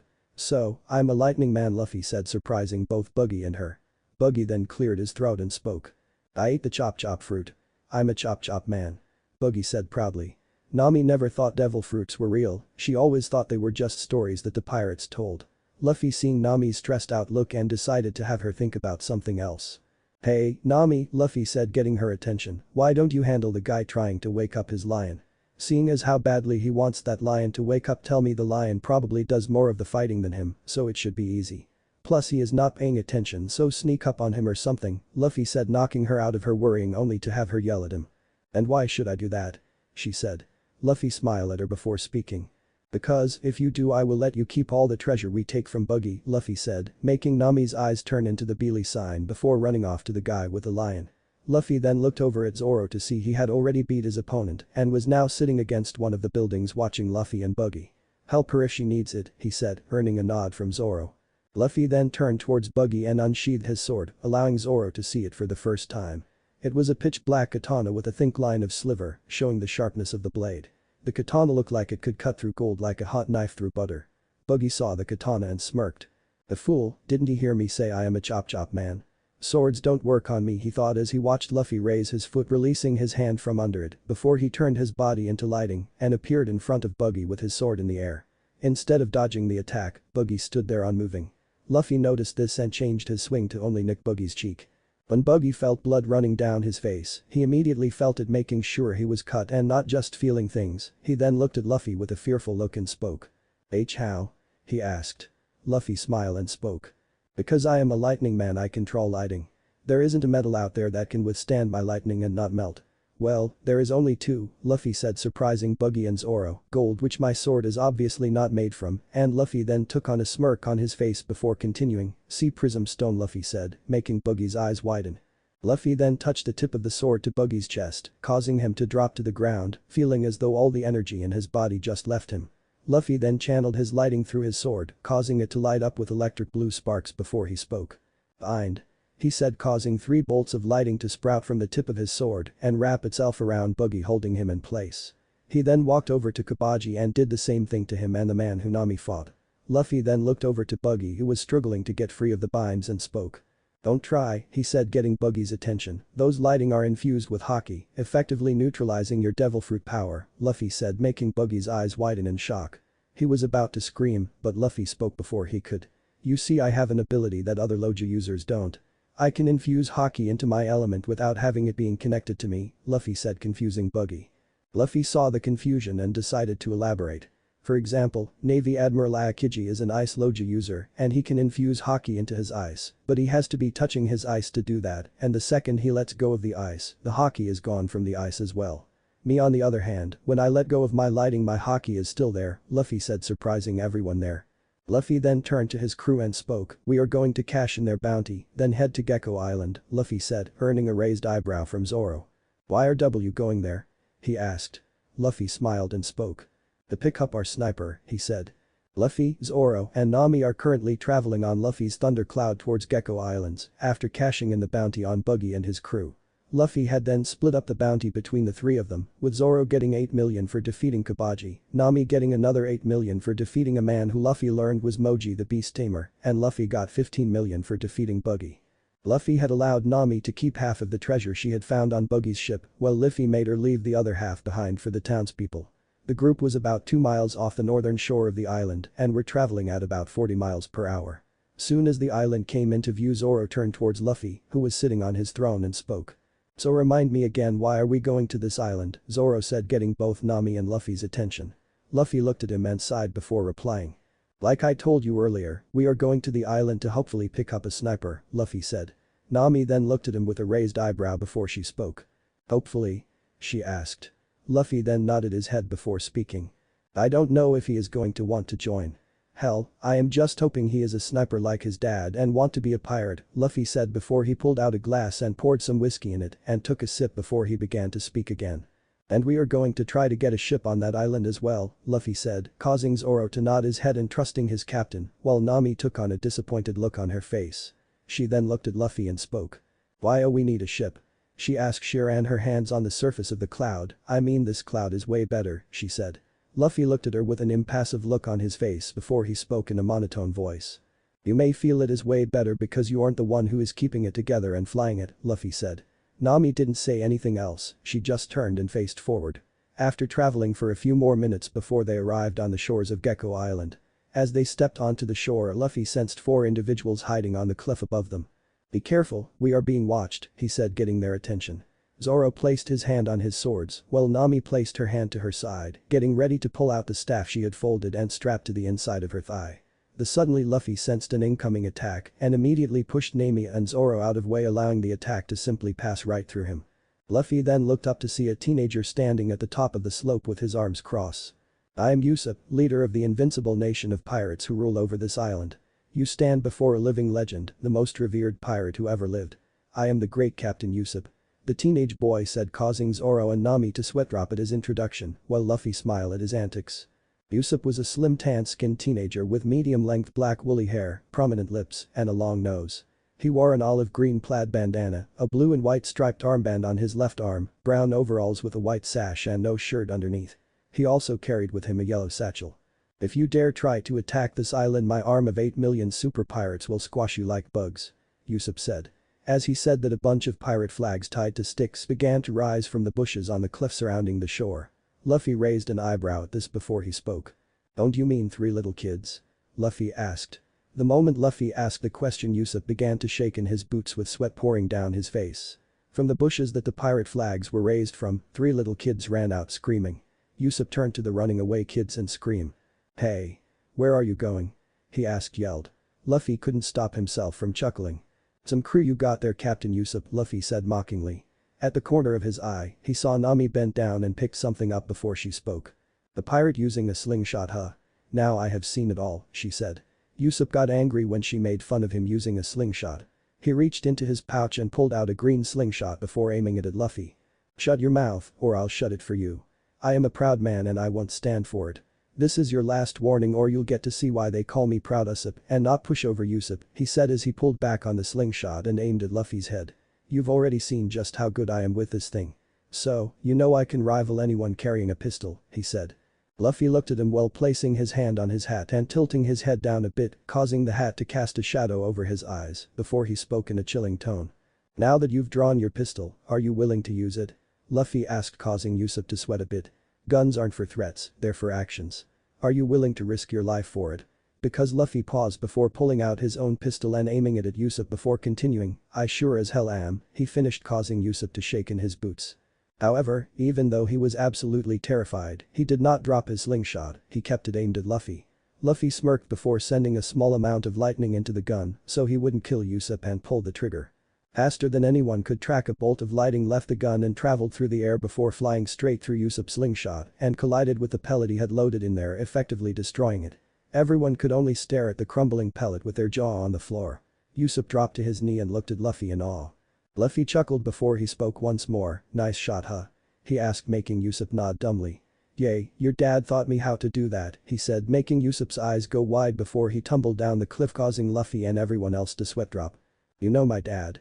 Usopp asked as he got back up and dusted himself off. Luffy placed his gun back in its holster before he spoke. Why don't we go get something to eat and we can talk there, Luffy said. Usopp nodded his head before leading Luffy and his crew towards a restaurant bar called Meshi. When they got to the bar, everyone ordered food and sat down to eat while they listened to Luffy tell Usopp stories about sailing with his dad. To say Usopp was amazed at the fact that his dad was the sniper for Yonko's crew would be an understatement. Luffy looked at Usopp and can see that he was proud of his dad being a pirate. After they finished eating, Luffy was about to ask Usopp about buying a ship, but before he could speak, Usopp stood up, puffed out his chest before he began to speak. It is decided. He said at the top of his voice, one day I too will travel the seas like my father and become a brave warrior. Usopp said with a determined look on his face. Luffy chuckled before he spoke to him. Well, what a coincidence, I happen to be in search of a sniper for my crew. In fact, it is one of the reasons I came here, Luffy said, getting Usopp's attention. Your dad said you would make a good addition to my crew if you ever wanted to become a pirate. So, how about it? Do you want to join my crew and let's turn this whole world upside down? Luffy asked with a smirk on his face. Usopp looked scared and nervous at the thought of joining a pirate crew. He fidgeted around for a bit before he finally replied to Luffy. Can I think about for a while? He asked softly. Luffy just nodded his head yes. Usopp was about to leave, but Luffy's voice stopped him. Hey Usopp, Luffy said, getting his attention, do you know where we could purchase a ship? Luffy asked. Usopp placed his index finger to his chin and began to think for a minute before he replied to Luffy. There isn't any shipyard on this island, however, if you want to buy a ship your best bet is to check the mansion up on that hill, he said while pointing out the window at the lone mansion on the hill. When Nami heard mansion, her eyes immediately changed into beely signs at the thought of the money that was in the mansion. She looked at Usopp and asked him a question. Who lives in the mansion? She asked. Usopp smiled brightly at her before replying to her. An orphan girl named Kaya, her parents died 3 years ago and she has been in a depression since then, Usopp said, making Nami look down sadly. I have been visiting her every day trying to cheer her up ever since her parents died and I am headed over there right now, so if you want you can come along and I'll introduce you, Usopp said. Luffy smiled and replied. That sounds great Usopp, Luffy said as he and his crew stood up and followed Usopp out the restaurant. After walking up the hill for about 5 minutes, the group arrived at the mansion where Usopp led them around the side to the hedges and removed a piece of the hedge, creating a hole big enough for someone to crawl through. Nami looked at Usopp and spoke. Why do I get the feeling that you are not welcomed here, Usopp, she said, making Usopp chuckle nervously before replying. Well, you see, the butler here doesn't really like me. So, I have to sneak in to talk to Kaya, he said. Luffy and Zoro couldn't stop themselves from bursting out laughing, making Usopp blush in embarrassment. After Luffy and Zoro calmed down, the group went through the hole in the hedge one by one and entered the yard. The group stood under a rather large tree at the side of the house. Usopp bent down and picked up a pebble and then proceeded to climb the tree. He threw the pebble at one of the windows of the house and suddenly it opened and a brightly smiling girl stuck her head out and spoke to Usopp. Usopp, you came? She said happily. Usopp smiled back before replying. Of course I came, and I brought some friends who came here to join the Usopp pirates and meet you," Usopp said, pointing to Luffy and his crew standing at the bottom of the tree. "Kaya, this is Luffy, Nami, and Zoro," he said, while pointing at each of them as he spoke. "And guys, this is Kaya." When he said that, Luffy and his crew waved at her, making her smile and wave back. Kaya was a slim and pale-skinned girl with blonde hair. She had wide brown eyes that are of a sort of lighter shade, and she wore a pale long dress. Kaya looked at Luffy and spoke with a warm smile on her face. "It is nice to meet you all," she said. Luffy smiled at her and spoke in a kind voice that his crew had never heard him use in the short time they knew him. "It is a pleasure to meet you as well, Miss Kaya. However, this is more of a business meeting more than a social one," Luffy said, making Kaya raise an eyebrow before replying. "And what business do you have with me exactly?" she asked. Luffy took a step closer to the house before he spoke again. "It was brought to our attention that we would be able to purchase a ship from you," Luffy said while looking up at Kaya. Kaya took on a thoughtful look for a second before turning around in her room and began shouting someone's name. "Mary," she shouted, "could you come here for a second?" 10 seconds after she yelled out, Luffy heard someone open the door to her room. Luffy watched as a strange-looking man came and stood next to Kaya and spoke. "You called Miss Kaya?" he said while looking at Kaya, not noticing everyone else who was outside. Kaya smiled at him before she replied. "Yes, I did. I would like you to meet a friend of Usopp," she said before pointing outside at Luffy and the gang. "This is Luffy and his friends. He is interested in buying a ship. Can you take him to the docks and show him our ship?" she asked, making Mary looked at the group a bit skeptical at first before nodding. Mary then exited the room and headed to the outside where Luffy and his crew were to lead them to the docks. Mary arrived outside with the group and spoke to them. "If you all would follow me, I will take you to the ship," he said. Luffy turned towards Nami and Zoro and spoke. "Why don't you guys stay here and keep Kaya company with Usopp while I go check out the ship," he said. Zoro nodded, trusting his captain, while Nami also nodded her head because she thought it was boring to pick out a ship. Luffy then looked over to Mary and nodded his head slightly, telling him to lead the way. Mary then led Luffy towards the back of the mansion where they had their own personal docks for their use only. It was at the docks Luffy saw a beautiful ship docked. Luffy looked over to Mary and saw him with a proud smile on his face as he looked at the ship. As they got closer, Mary turned to Luffy and spoke. "This is the Going Mary," he said, pointing at the ship. "It is a ship I built all by myself," he said proudly. Luffy turned and looked at the ship, examining it every inch. The Going Mary was a Caravel-class ship designed by Mary and had a jib and a central steer rudder. The ship's armaments consisted of 4 cannons, 1 in the bow pointing forward, 1 in the stern, and 2 pointing to either side, and to top everything off, and the figurehead of the ship was a sheep's head. After examining the ship, Luffy came and stood next to Mary once more and spoke. "It's a beautiful ship," he said while looking at Mary. "How much for it?" he asked. Mary took on a thoughtful look for a few seconds before he replied. 80 million, he said, surprising Luffy at how cheap it was. "We don't really get to take her out that much anymore, and she is only sitting here collecting dust. So, if you were wondering why she is that cheap, that's why," Mary said, causing Luffy to nod his head. "I understand," he said before he walked up to the ship and placed his hand on it before he spoke.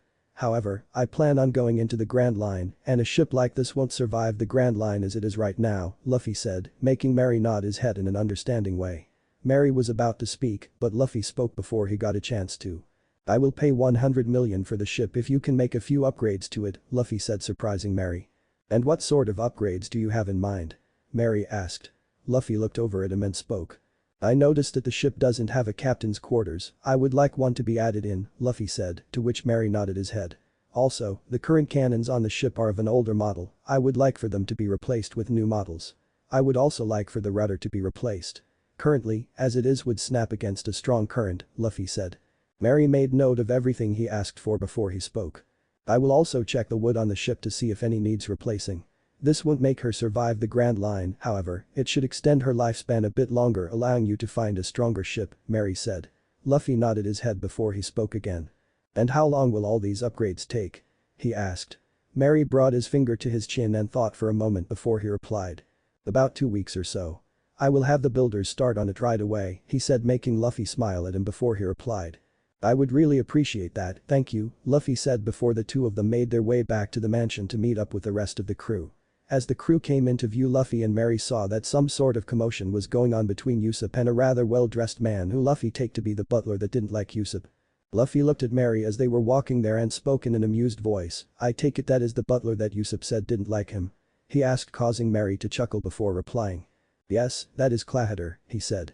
As they got closer they were able to hear Clahater insult Usopp and his dad Yasopp, causing Luffy's smile to immediately vanish from his face. Luffy saw Usopp was really close to hitting the guy and decided to let his presence be known by speaking. "You know, some might think you have a death wish for insulting a member of a Yonko's crew," Luffy said as he and Mary got closer. Clahater and Kaya turned and looked at him with wide eyes. Clahater quickly regained his composure and spoke to Luffy. "I do not know what you are talking about. I did no such thing," he said while staring at Luffy. Luffy walked up to him and stared at him in the eyes and spoke once more. "Usopp's father is the sniper and left hand to red-haired Shanks," Luffy said, surprising everyone there including Usopp. Usopp knew his father was on Shanks' crew, but he had never thought his father would be Shanks' third in command. Usopp was interrupted from his thought when Luffy spoke once more. "So let's be honest here, do you really want to piss a Yonko off, butler?" Luffy said, putting emphasis on the butler part. Luffy could easily see in Clahater's eyes that he was scared even though he kept his face stoic and emotionless. "So what?" the butler said, surprising Luffy. "Even if he is the son of a member of a Yonko's crew, I highly doubt that a Yonko from the Grand Line will come all the way here to the East Blue for something like this," Clahater said smugly. Luffy then gave a chuckle that sent shivers down the spine of the butler before he spoke. "Why would Shanks need to come when I'm already here?" Luffy said before pulling his coat back and lifting up the left side his red shirt, giving everyone there a look of his well-toned 8-pack abs. However, the thing that caught everyone's eyes wasn't his abs, but the tattoo that was on the left side of his abdomen. When Clahater saw it he immediately began to sweat. On the side of Luffy's abdomen was a tattoo of a Jolly Roger, but not just any Jolly Roger, the Jolly Roger of the red-haired pirates. That's Clahater stammered as he pointed at Luffy's tattoo. Luffy smirked before he spoke. "The Jolly Roger of the red-haired pirates, yes," Luffy said before he pulled his shirt back down and looked over to his crew to see Zoro had a smirk on his face at the thought of how strong his captain was, while Nami had a slight blush on her face as she remembered Luffy's abs. Luffy turned back to Clahater and spoke once more. "You see, Shanks is practically my adopted father because he and his crew raised me for the past 10 years and eventually I became part of the crew as well, hence the tattoo," Luffy said before he turned to Kaya and spoke. "I will take the ship, Miss Kaya. I already spoke to Mary on some things I want to be done on it and we already agreed to a price. I am sure Mary will fill you in on everything," Luffy said as he turned to leave with his crew and Usopp. As Luffy was walking away he turned and looked at Clahater and spoke in a deadly tone, "If I ever hear you insult one of the red-haired pirates again I will kill you myself," Butler Luffy said before walking away with his crew. After leaving Kaya's mansion, the group was currently walking down the hill to head back to the village. While walking Zoro noticed that Luffy was in deep thought and decided to ask his captain what was wrong. "You okay there, Captain?" he asked, knocking Luffy out of his deep thought. Luffy shook his head slightly before turning to Zoro and spoke. "Huh?" was all he said, showing that he wasn't paying attention to what was going on. Zoro raised his eyebrow and spoke again. "I asked if you're okay. You look a bit distracted," he said, making Luffy nod his head before he replied. "Yeah, I am. There is something about that butler that is familiar, but for the life of me, I can't figure out what is it about him that's so familiar," he said in a frustrated voice. Zoro then began to think and try to help his captain figure out what was familiar about the butler, but he came up empty as well.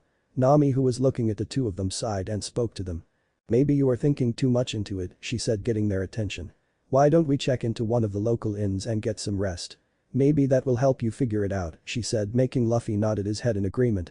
Usopp took the three of them to a local inn and Luffy checked everyone in and ordered dinner for the three of them and Usopp before they all went to sleep for the night.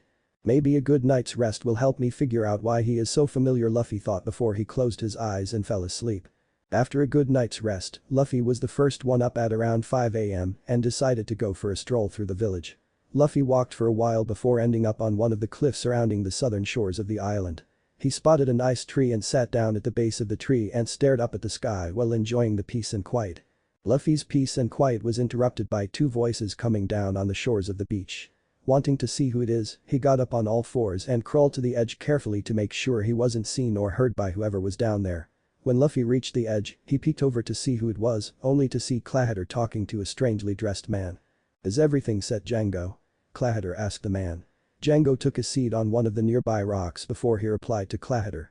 "Rest assured, everything will go accordingly to plan, Captain Kuro," Django said, causing Luffy to smile in satisfaction, having finally figured out why that butler seemed so familiar. "So, that's why you're familiar," Luffy thought as he watched the two men. "Captain Kuro of 1000 Plans, looks like I'll have some entertainment while we wait for the ship," Luffy thought to himself. He was brought out of his thought when Kuro shouted at Django. "Don't call me that idiot. Kuro screamed, "I gave up that name a long time ago," he said as he readjusted his glasses. Django sighed before he stood up and spoke to Kuro. "Fine, fine. Just hurry up and give the signal so we can kill this rich girl and inherit her money," Django said nonchalantly. Luffy could have sworn he saw steam come out of Kuro's ears when Django said that. "You idiot, I can't get her inheritance because I am not related to her," Kuro said before he adjusted his glasses once more. "Miss Kaya need to perish in an unfortunate accident, but before she perishes in an unfortunate accident, I need you to hypnotize her and make her create a will leaving all of her fortunes to her butler, Clatter," Kuro said with a pompous smirk on his face. Django sighed and sat down on one of the nearby rocks before he spoke again. Right, he said with a sigh. "Just hurry up and give the signal, the boys are getting bored," he said with a sadistic smirk on his face.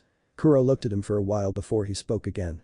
"There is something that has come up which may be a hindrance to our plan," Kuro said, making Django look at him with a raised eyebrow. "There is a boy currently in the village who wears a straw hat. I want you to avoid him and his crew at all cost," Kuro said, surprising Django even more. "Why?" was all he asked. Kuro looked at him with a serious look on his face before he replied.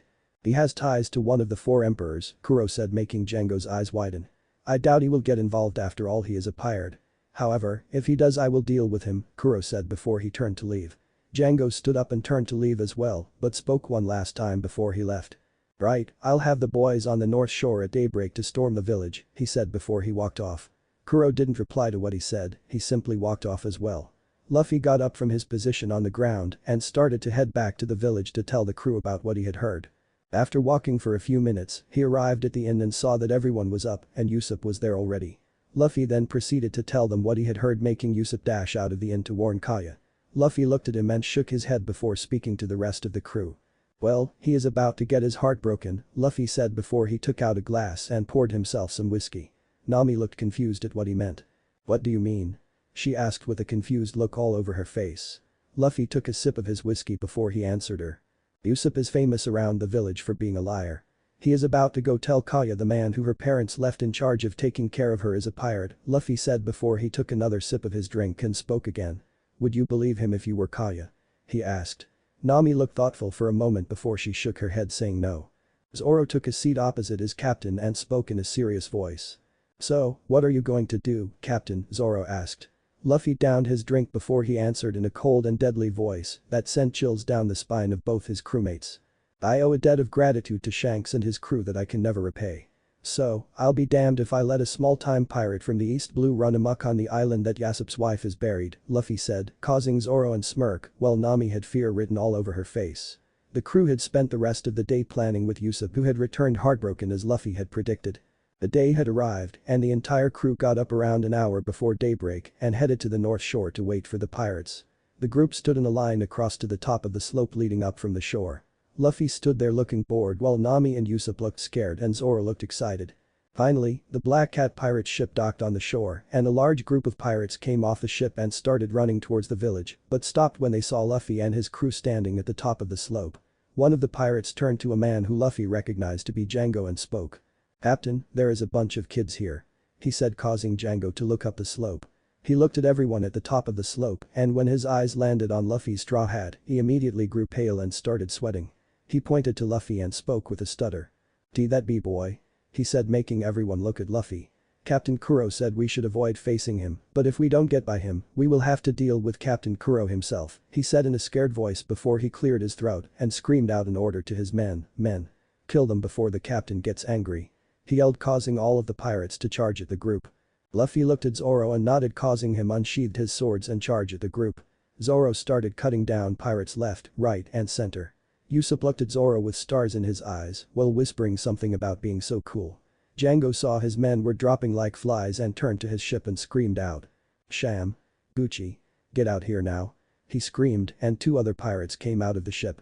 Django then ordered them to attack Zoro, causing the 2 of them to look at Zoro in fear. The 2 of them reluctantly attacked Zoro while saying how scared they were until their entire demeanor changed into a more confident one, showing that they were only acting scared. Luffy watched as Zoro got 2 of his swords taken away from him, causing him to go on the defensive. Luffy then looked at Nami and Usopp and spoke. "Nami, Usopp," he said, getting their attention.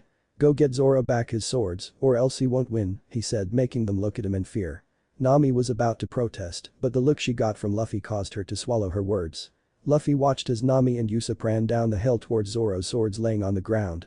Just as they were about to reach the swords they were intercepted by Django, holding some sort of metal ring tied to a string. Django then tried to hypnotize Nami and Usopp, only to have Nami use her staff to flick Zoro's swords towards him before she and Usopp began fighting Django. Luffy then turned his attention away from Nami and Usopp to Zoro. Luffy saw Zoro caught both of his swords before he started to go on the offensive, however, he was still struggling against the amazing tag team of Sham and Bucci. Luffy then saw Bucci was about to attack Zoro from behind while he was too busy fighting off Sham. He turned his body into lightning and teleported behind Bucci getting his attention. Luffy then coated his right palm in lightning and backhanded him across the face, sending him flying down the slope, crashing into their ship's figurehead before continuing his path through the ship's cabin. "It is rude to attack a swordsman from behind," Luffy said before he looked back up the slope to see a very pissed off Kuro standing there causing Luffy to smirk. "What the hell is going on here?" Kuro yelled causing everyone to stop fighting and look at him. The Black Cat pirates looked scared out of their minds at the sight of Kuro. Django looked like he was about to wet himself. "See Captain K. Kuro, these kids are monsters." He stuttered out making Kuro looked at everyone there with a pissed off look on his face. When his eyes landed on a smiling Luffy all he could do was stare at him with a look of pure hatred before he reached into the bag he was carrying and pulled out a pair of furred gloves with full-length katana blades at the end of each finger. Luffy saw this and looked at Zoro and spoke. "Finish up your fight Zoro and get off the slope," he said. Kuro looked at Django and spoke in a deadly tone. "You have 5 minutes to clean up this mess Django," he said as he started to put the gloves on, "or else I'll kill you." Luffy went down the slope to help Nami take care of Django quickly while leaving Zoro to finish off Sham. When Luffy reached the bottom Django didn't know who he should be more scared of, Kuro or the man who just slapped one of his crewmates through an entire galleon. As Luffy got closer, Django immediately tried to hypnotize him, but before he could react, Luffy was already behind up with his index finger pressed against the back of his neck. Before he could do anything, he felt an electrical shock at the base of his neck, causing him to pass out. Luffy then looked at Nami and spoke. "Why don't you go clean them out, Nami," he said causing her to smile widely before rushing off to the ship with Usopp to steal their treasure. Luffy then looked up the slope to see Zoro and just finished defeating his opponent and was walking towards Luffy. Kuro looked beyond pissed, he couldn't fathom how a group of kids had caused all of his plans to crumble this much. 3 years of planning had all gone down the drain thanks to these kids. He looked at Luffy and his crew with a murderous look in his eyes before he took off towards them. He was moving too fast for Zoro to track, but Luffy could see his every move. Luffy then took off after Kuro at speeds far greater than his and intercepted him in the middle of the slope with his fist buried in Kuro's stomach, causing him to fall over on all fours gasping for air. "Why?" Kuro asked from his position on the ground making Luffy look at him with a raised eyebrow. "Why are you getting involved?" he asked. Luffy chuckled and spoke in a deadly tone. "I'm bored. So, I'll kill time by killing you," he said pissing Kuro off even more. Kuro then shot up and slashed at Luffy's head but was surprised when Luffy made attempt to dodge. His eyes widened even further when his cat claws cut Luffy's head clean off, but instead of blood, all he saw was electric blue sparks of lighting from Luffy's neck and his separated head. Then suddenly Luffy's separated head turned into a bolt of lightning and reattached itself to Luffy's body. Usopp, Zoro, Nami and Kuro had their jaws on the floor at what they just saw. Luffy just stared at Kuro with an impassive look on his face before he spoke once more in a bored tone. "Is that it?" he asked. "They just what are you?" asked a bewildered Kuro. Luffy chuckled a bit before he replied. "A demon," he said before he punched Kuro square of the face, sending him tumbling 15 feet back before finally coming to a stop. After about 5 minutes Kuro shakily stood up to his feet and looked at Luffy before he spoke. My plan cannot fail." He screamed out at Luffy, causing everyone there to look at him as though he was crazy. "I think I hit him a bit too hard," Luffy joked angering Kuro further. "I will kill you Straw Hat. You and your band of misfits. Then I'll make Kaya sign over all of her fortunes to me before I kill her." Kuro screamed not noticing a teary-eyed Kaya behind him. Luffy chuckled menacingly before he spoke. "Before you do all of that, I have a question for you," Luffy said puzzling Kuro and everyone there. "Have you ever been kicked at the speed of lightning?" Luffy asked puzzling Kuro at first before his eyes widened when Luffy appeared crouched in front of him. Luffy then kicked him from his crouched position right under his chin, sending him flying 50 feet into the air. Luffy then turned his body into lightning and teleported to the left side of Kuro, with his left foot from the knee down covered in lightning. Luffy then spun his body to the right and delivered a lightning speed kick of Kuro's midsection, sending him flying towards the ground at lightning speed, causing Kuro to break the sound barrier before he impacted the ground. The moment Kuro's body impacted the ground, it created a crater 10 feet wide with his broken body lying in the center. When Luffy landed back on the ground, he placed his hands in his pockets and investigated the crater and cringed slightly at the sight of Kuro. Kuro had 4 of his ribs sticking out of his chest, his neck was clearly broken, and his right foot was facing the wrong way. One thing was clear, the oh-so-great Captain Kuro was dead. He did all that with just one kick. Came the frightened voice of one of Black Cat pirates getting Luffy's attention. Luffy turned to see some of the Black Cat pirates were starting to wake up, making him realize that Zoro didn't kill them. "I highly suggest you take that weird guy with the rings and get the fuck off this island before I slaughter all of you," Luffy said, making all of them scatter to pick up their fallen comrades before hopping on their ship and sailing away scared. Luffy then walked over to Kaya and spoke to her with a smile. "Miss Kaya, how about I treat you to breakfast?" he asked, making her look away from Kuro's dead body. "You've had a pretty rough start to your day. So, what do you say?" Kaya looked at Luffy teary-eyed and nodded before she spoke. "But, what about Kuro's body?" she asked. Luffy smiled before he looked up into the sky, making Kaya and the rest of his crew look up as well. They all say a small thundercloud began to descend from the sky over Kuro's body and swallowed the corpse up before returning into the sky. "What body?" Luffy asked, making Kaya smile. He then turned to his crew and spoke. "Well, are you 3 going to stand there all day because I am hungry?" he asked rhetorically, making them run towards him and Kaya before all of them walked back into the village. Time skip. 5 days later. Luffy and the crew were currently standing on the southern shore of the island staring at their ship. The Going Merry, her cannons upgraded, the figurehead was repainted, and a lot of the wood on the ship was replaced, making her a bit stronger than how she was previously. Luffy and his crew were in the middle of saying their goodbyes to Kaya and Mary when they heard someone scream behind them. They all looked up the hill to see Usopp carrying a big bag tumbling down the hill. "Someone please stop me," he screamed. Luffy and Zoro walked forward and stuck out their foot, planting it right on Usopp's face, effectively stopping him. "Thanks," Usopp said as he fell face first on the ground. "Don't mention it," replied Luffy and Zoro. Usopp then dusted himself off and told Kaya he was setting out to sea like his father to become a brave warrior. Luffy chuckled as he and Zoro boarded the ship. When Luffy got on, he leaned over the railing and spoke to Usopp. "So Usopp, are you going to join my crew?" he asked. Usopp looked up at him and placed his finger on his chin, and before thinking for a while before he replied. "I will happily join your crew as you captain," he proclaimed proudly, making Kaya giggle at his antics. "Try again," said Luffy in a deadpan voice. "As your vice captain then," he proclaimed once more. "That's Zoro, however, I do need a sniper," Luffy said. Usopp smiled before he shouted out to the heavens. "Yosh. I will be the head sniper," Usopp shouted, making everyone sweat drop. "Just hurry up and get on," Luffy said. Usopp got on board and placed his things away. Luffy then summoned the cloud that they were using for traveling and which also had all their stuff. When the thundercloud arrived, Luffy had Zoro and Usopp place the food and liquor in storage while he gave Nami her treasure. Luffy then dissipated the cloud and a medium-sized chest fell out, getting everyone's attention. "What's in the chest, Luffy?" asked Nami. Luffy walked over to the chest, picked it up before he replied to her. "Nothing you need to worry about," said a very serious Luffy before he took it into the captain quarters of the ship and locked the door. Zoro and Usopp shrugged their shoulders, not really caring about what's inside.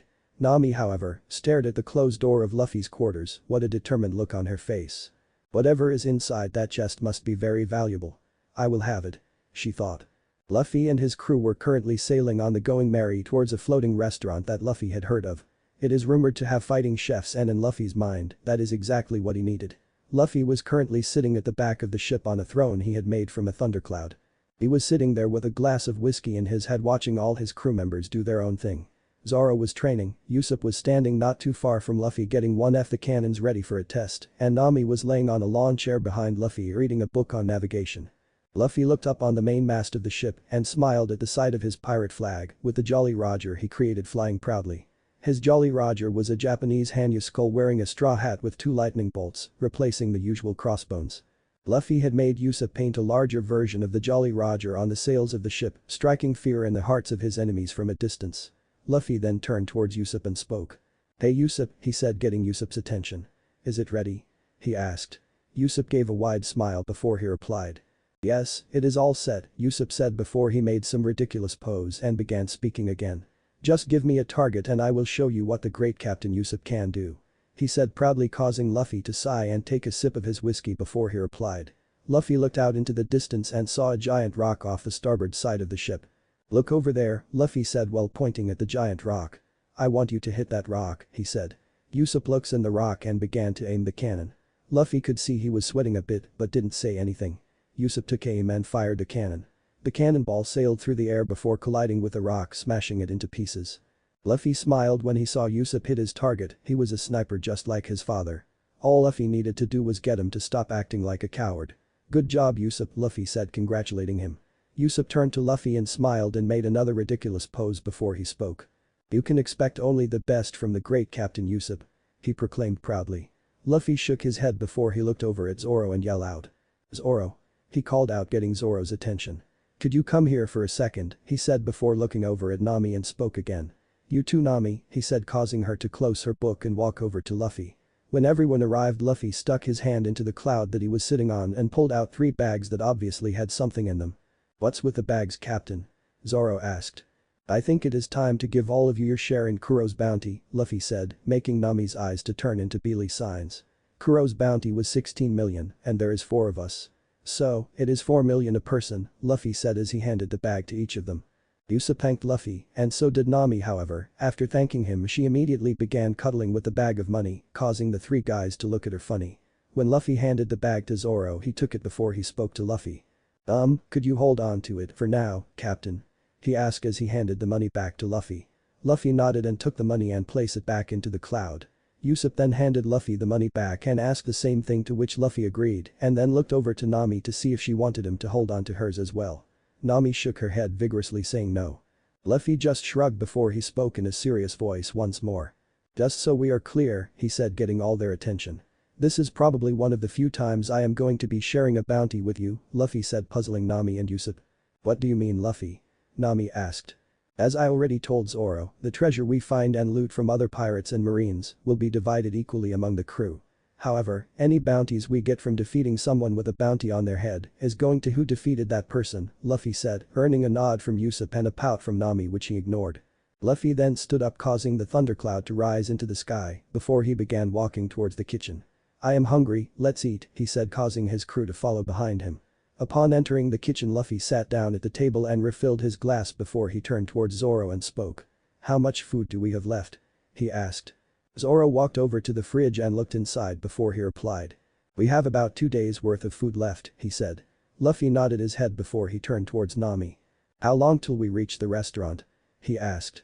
Nami looked outside and looked at the map before she replied to Luffy's question. We should reach there in a few hours if the wind keeps up, she said. Luffy took a sip of his drink before he spoke. Well, it seems we will be okay, he said, earning a nod from everyone. In the event that we do not get a cook from the restaurant, we will stock on food there before we move on, Luffy said. Before anyone could say anything, they all heard a loud crash outside and a man yelling. Get out here, you damn pirates. A man yelled from outside, startling the crew. Luffy got up and walked out of the kitchen to see who in their right mind thought it was a good idea to attack his ship. As he opened the door and looked down at the deck, he saw a very angry man wielding a sword staring up at him. You better have a damn good reason for being on my ship, Luffy said in a menacing tone as he jumped down from the upper deck. The man stood in front of Luffy with his sword raised in the air and yelled out. And now you think you can kill my partner? He yelled as he swung his sword to cut Luffy in half. Luffy easily saw the swing coming and stepped out of the way. However, the moment he stepped out of the way, the man's sword collided with one of the railings of the ship, effectively breaking it apart, and that pissed Luffy off. Luffy teleported in front of the man, scaring the crap out of him before he grabbed his head and flung him across the ship, causing him to slam into the wall of the captain's quarters. Luffy looked up at the upper deck to see Zoro walking towards the edge of the railing to see who it is Luffy was fighting. Zoro saw the man and his eyes were immediately widened, causing Luffy to raise an eyebrow at Zoro's reaction. Before Luffy could question him about it, Zoro spoke. Johnny, is that you? Zoro asked while looking at the man now named Johnny with a surprised look on his face. Where is Yosaku? Zoro asked again before the man Johnny could reply to the first question. Johnny looked up at Zoro from his position on the ground to see who was calling his name. The moment he saw Zoro, he immediately sprang to his feet and spoke to Zoro. Big bro Zoro? He yelled. Asked. Why are you on a pirate ship? He asked again. Zoro sighed before he spoke again. Would you calm down? Zoro said as he began walking down the stairs. Where is Yosaku? Zoro asked again. Johnny then began to tear up before he ran to the side of the ship, causing Luffy and Zoro to follow him. Then they got there, they saw a man lying on the small boat looking ill. He's been sick, Johnny said. Zoro signed before he turned towards Luffy, who simply nodded before walking away. Zoro then turned back to Johnny and spoke. "Bring him on board," Zoro said to Johnny, causing him to nod his head rapidly. When Johnny jumped off the ship to get his friends, Luffy spoke to Zoro. "I take it you know these two?" he asked as he sat on a nearby barrel. Zoro sighed and walked over to Luffy before he spoke. "Yeah, I met them a while back during my bounty hunting days," he said, causing Luffy to nod his head. "They're good people," Zoro said as he watched Johnny drag Yusaku's body on the ship. Zoro then walked over to them and spoke. "What's wrong with him?" he asked. "Up until a few days ago, he was healthy and full of life. And now he keeps fainting and getting pale," said a very emotional Johnny. Nami and Usopp had just arrived next to Luffy and Zoro on the deck of the ship as Johnny explained what was wrong with Yusaku. "So, I thought maybe we should rest on a little island, but then a cannonball came flying from this ship," he said, causing Luffy and Usopp's eyes to widen. Luffy chuckled nervously a bit before he spoke. "Yay, sorry about that," Luffy said as he got up from the barrel and walked over to Johnny while ignoring Usopp's rapid apologies. "Don't worry about your friend," Luffy said, causing Zoro and Johnny to look at him, waiting for him to elaborate on what he meant by that. Luffy then turned towards Usopp and gave an order. "Head into the kitchen and bring all the limes we got," he said, causing Usopp to nod his head rapidly before he dashed into the kitchen. "What does he have, big bro?" Johnny asked Luffy. Luffy turned towards him and was about to speak, but Nami beat him to it. "He has scurvy," she said, making Johnny look to Luffy for confirmation, to which he nodded. When Usopp returned, Luffy told him to squeeze the lime juice into Yusaku's mouth. Usopp got to squeezing while Luffy went back to sit on the barrel. "Scurvy is caused by a deficiency of plant-derived nutrients like vitamin C," Luffy said from his position on the barrel. "You and your friend are two morons," Luffy said, surprising Zoro, Usopp and Johnny, while Nami simply nodded her head in agreement. "Every sailor should know about scurvy before they set out to sea, Dumbus," Luffy said, causing Johnny to look down in shame. "But don't worry, your friend will live," he said, causing Johnny and Zoro to take on a bright smile on their faces. Just as Luffy finished speaking, Yusaku shot up into a sitting position before looking around, trying to figure out where he was. When his eyes landed on Johnny, he smiled and shot up to his feet and started dancing with Johnny. "I'm cured," Yusaku shouted as he and Johnny danced around. Luffy sighed and looked towards Nami and nodded. Nami then slugged the two of them over the head and began scolding them about not being cured just yet. Just as she started to scold them, Yusaku passed out again. Luffy sighed and looked towards Zoro. "Take him inside and have him get some rest," Luffy said, earning a nod from Zoro. Luffy then walked back to the back of the deck and summoned his cloud throne again and sat down. Johnny, Zoro, Nami and Usopp soon joined Luffy at the back of the ship. Luffy then turned towards Nami and asked a question. "How long till we get there?" he asked. Nami looked ahead of the ship and replied. "I would say less than an hour," she said while pointing off into the distance ahead of the ship. Luffy and the others looked ahead and saw a tiny silhouette of something which Luffy is sure is the restaurant. "Ah, I see you guys are going to the Barati," Johnny said, getting all of their attention.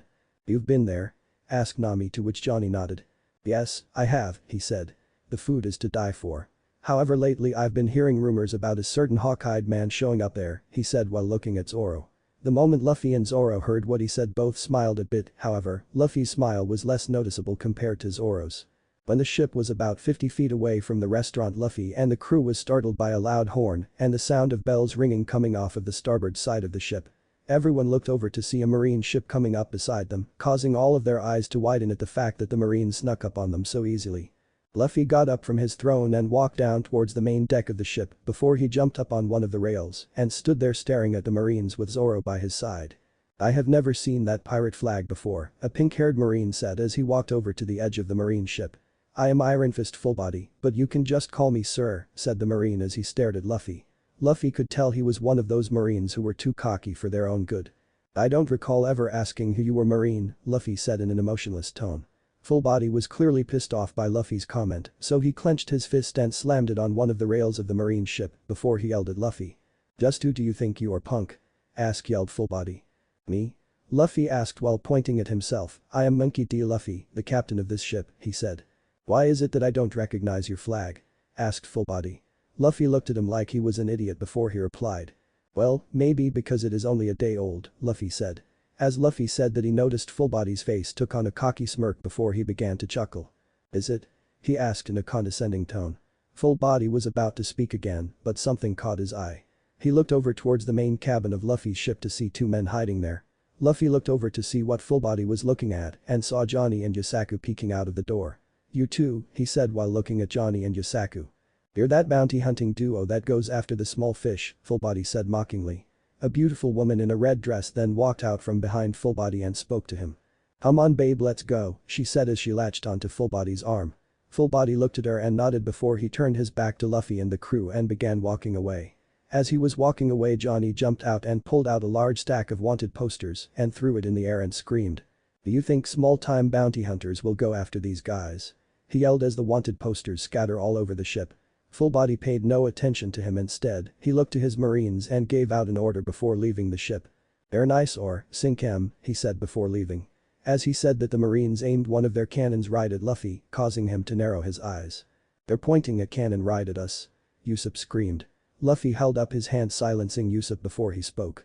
"Relax, I'll handle it," he said, shutting, causing everyone except Nami to look at him to see what he was about to do. Without any warning, the marines fired their cannons right at Luffy.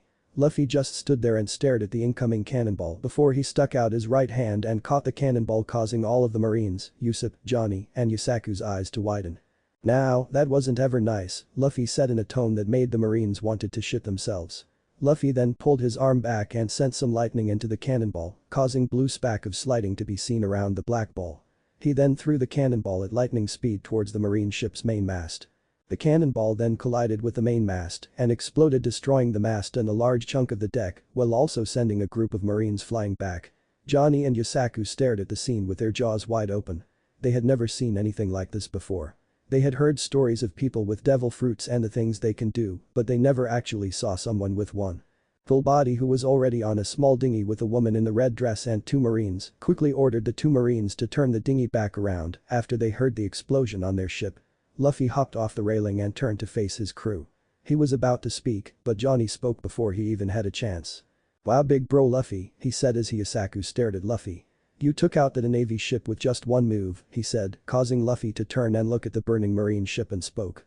"They're lucky I didn't completely destroy the damn thing," he said, causing their eyes to widen. Luffy then turns back towards his crew and spoke. "I'm hungry, let's go eat," he said as he formed a small boat out of a thundercloud to fly everyone to the restaurant. As everyone was boarding the small cloud, Luffy saw Nami staring at a wanted poster in her hand, causing Luffy to narrow his eyes at her. "Just what are you hiding?" Luffy thought to himself before he turned and hopped into the cloud. When Luffy hopped on a few seconds later, Nami joined them with an obviously fake smile on her face, which Luffy saw right through.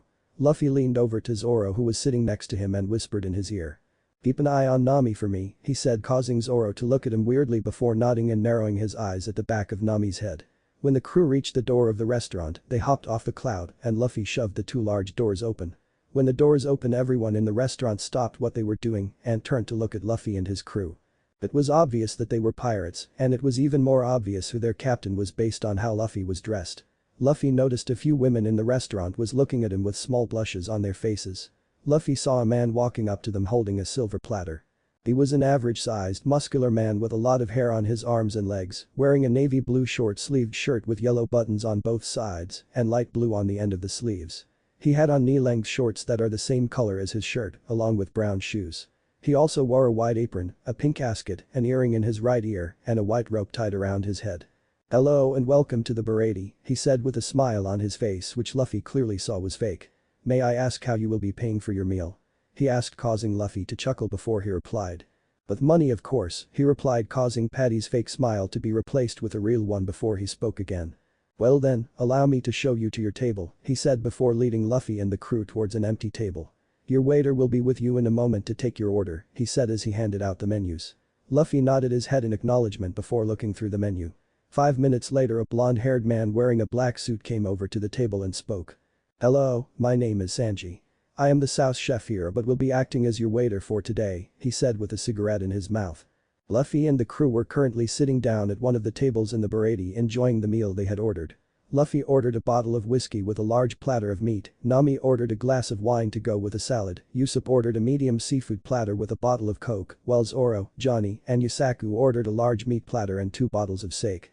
The entire crew was sitting there enjoying their meal, laughing with each other, and having a good time. Then suddenly the doors of the restaurant were roughly shoved open, gaining the attention of everyone that was in there.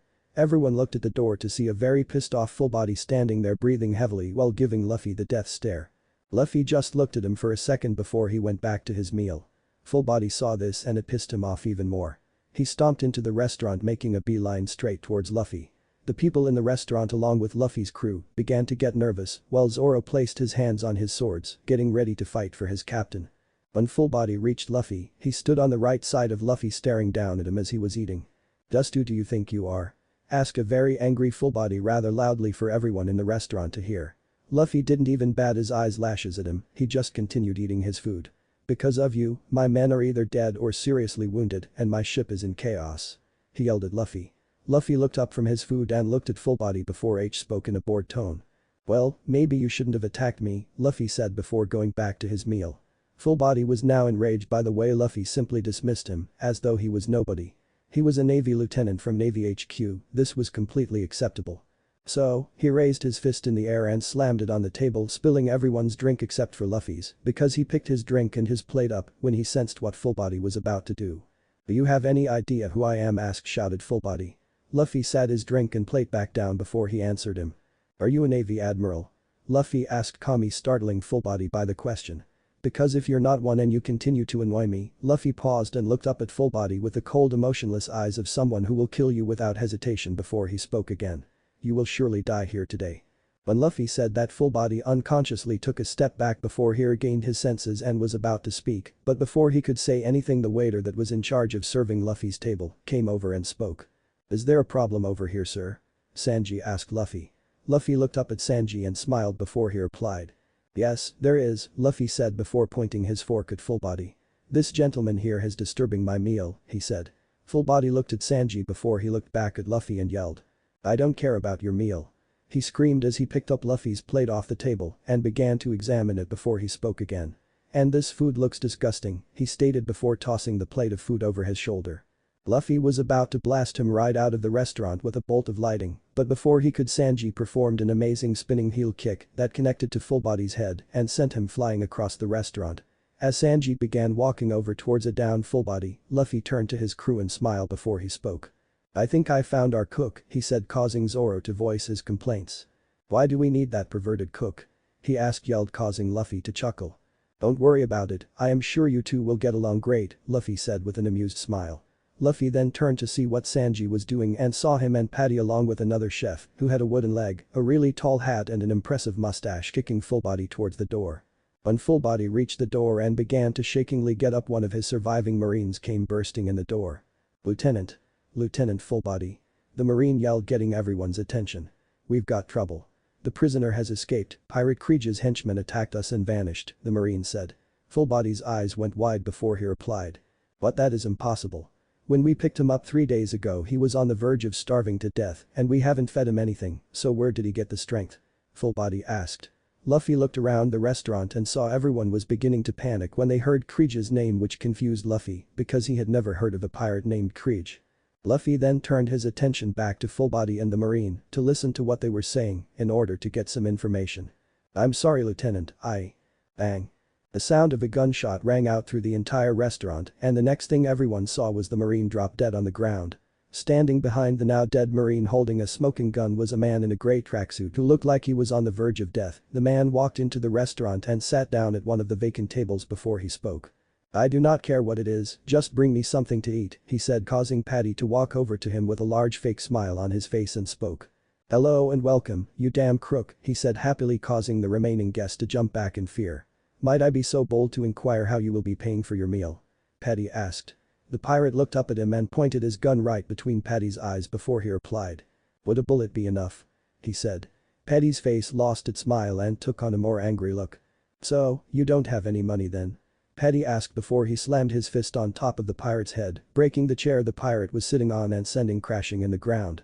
"Even if you are a pirate, we only cook for paying customers," Patty said before 2 other chefs came and picked the pirate up and take him to the back of the restaurant. What no one seemed to have noticed was that Sanji had left the commotion that was going on between the cooks and the pirate and went back to the kitchen.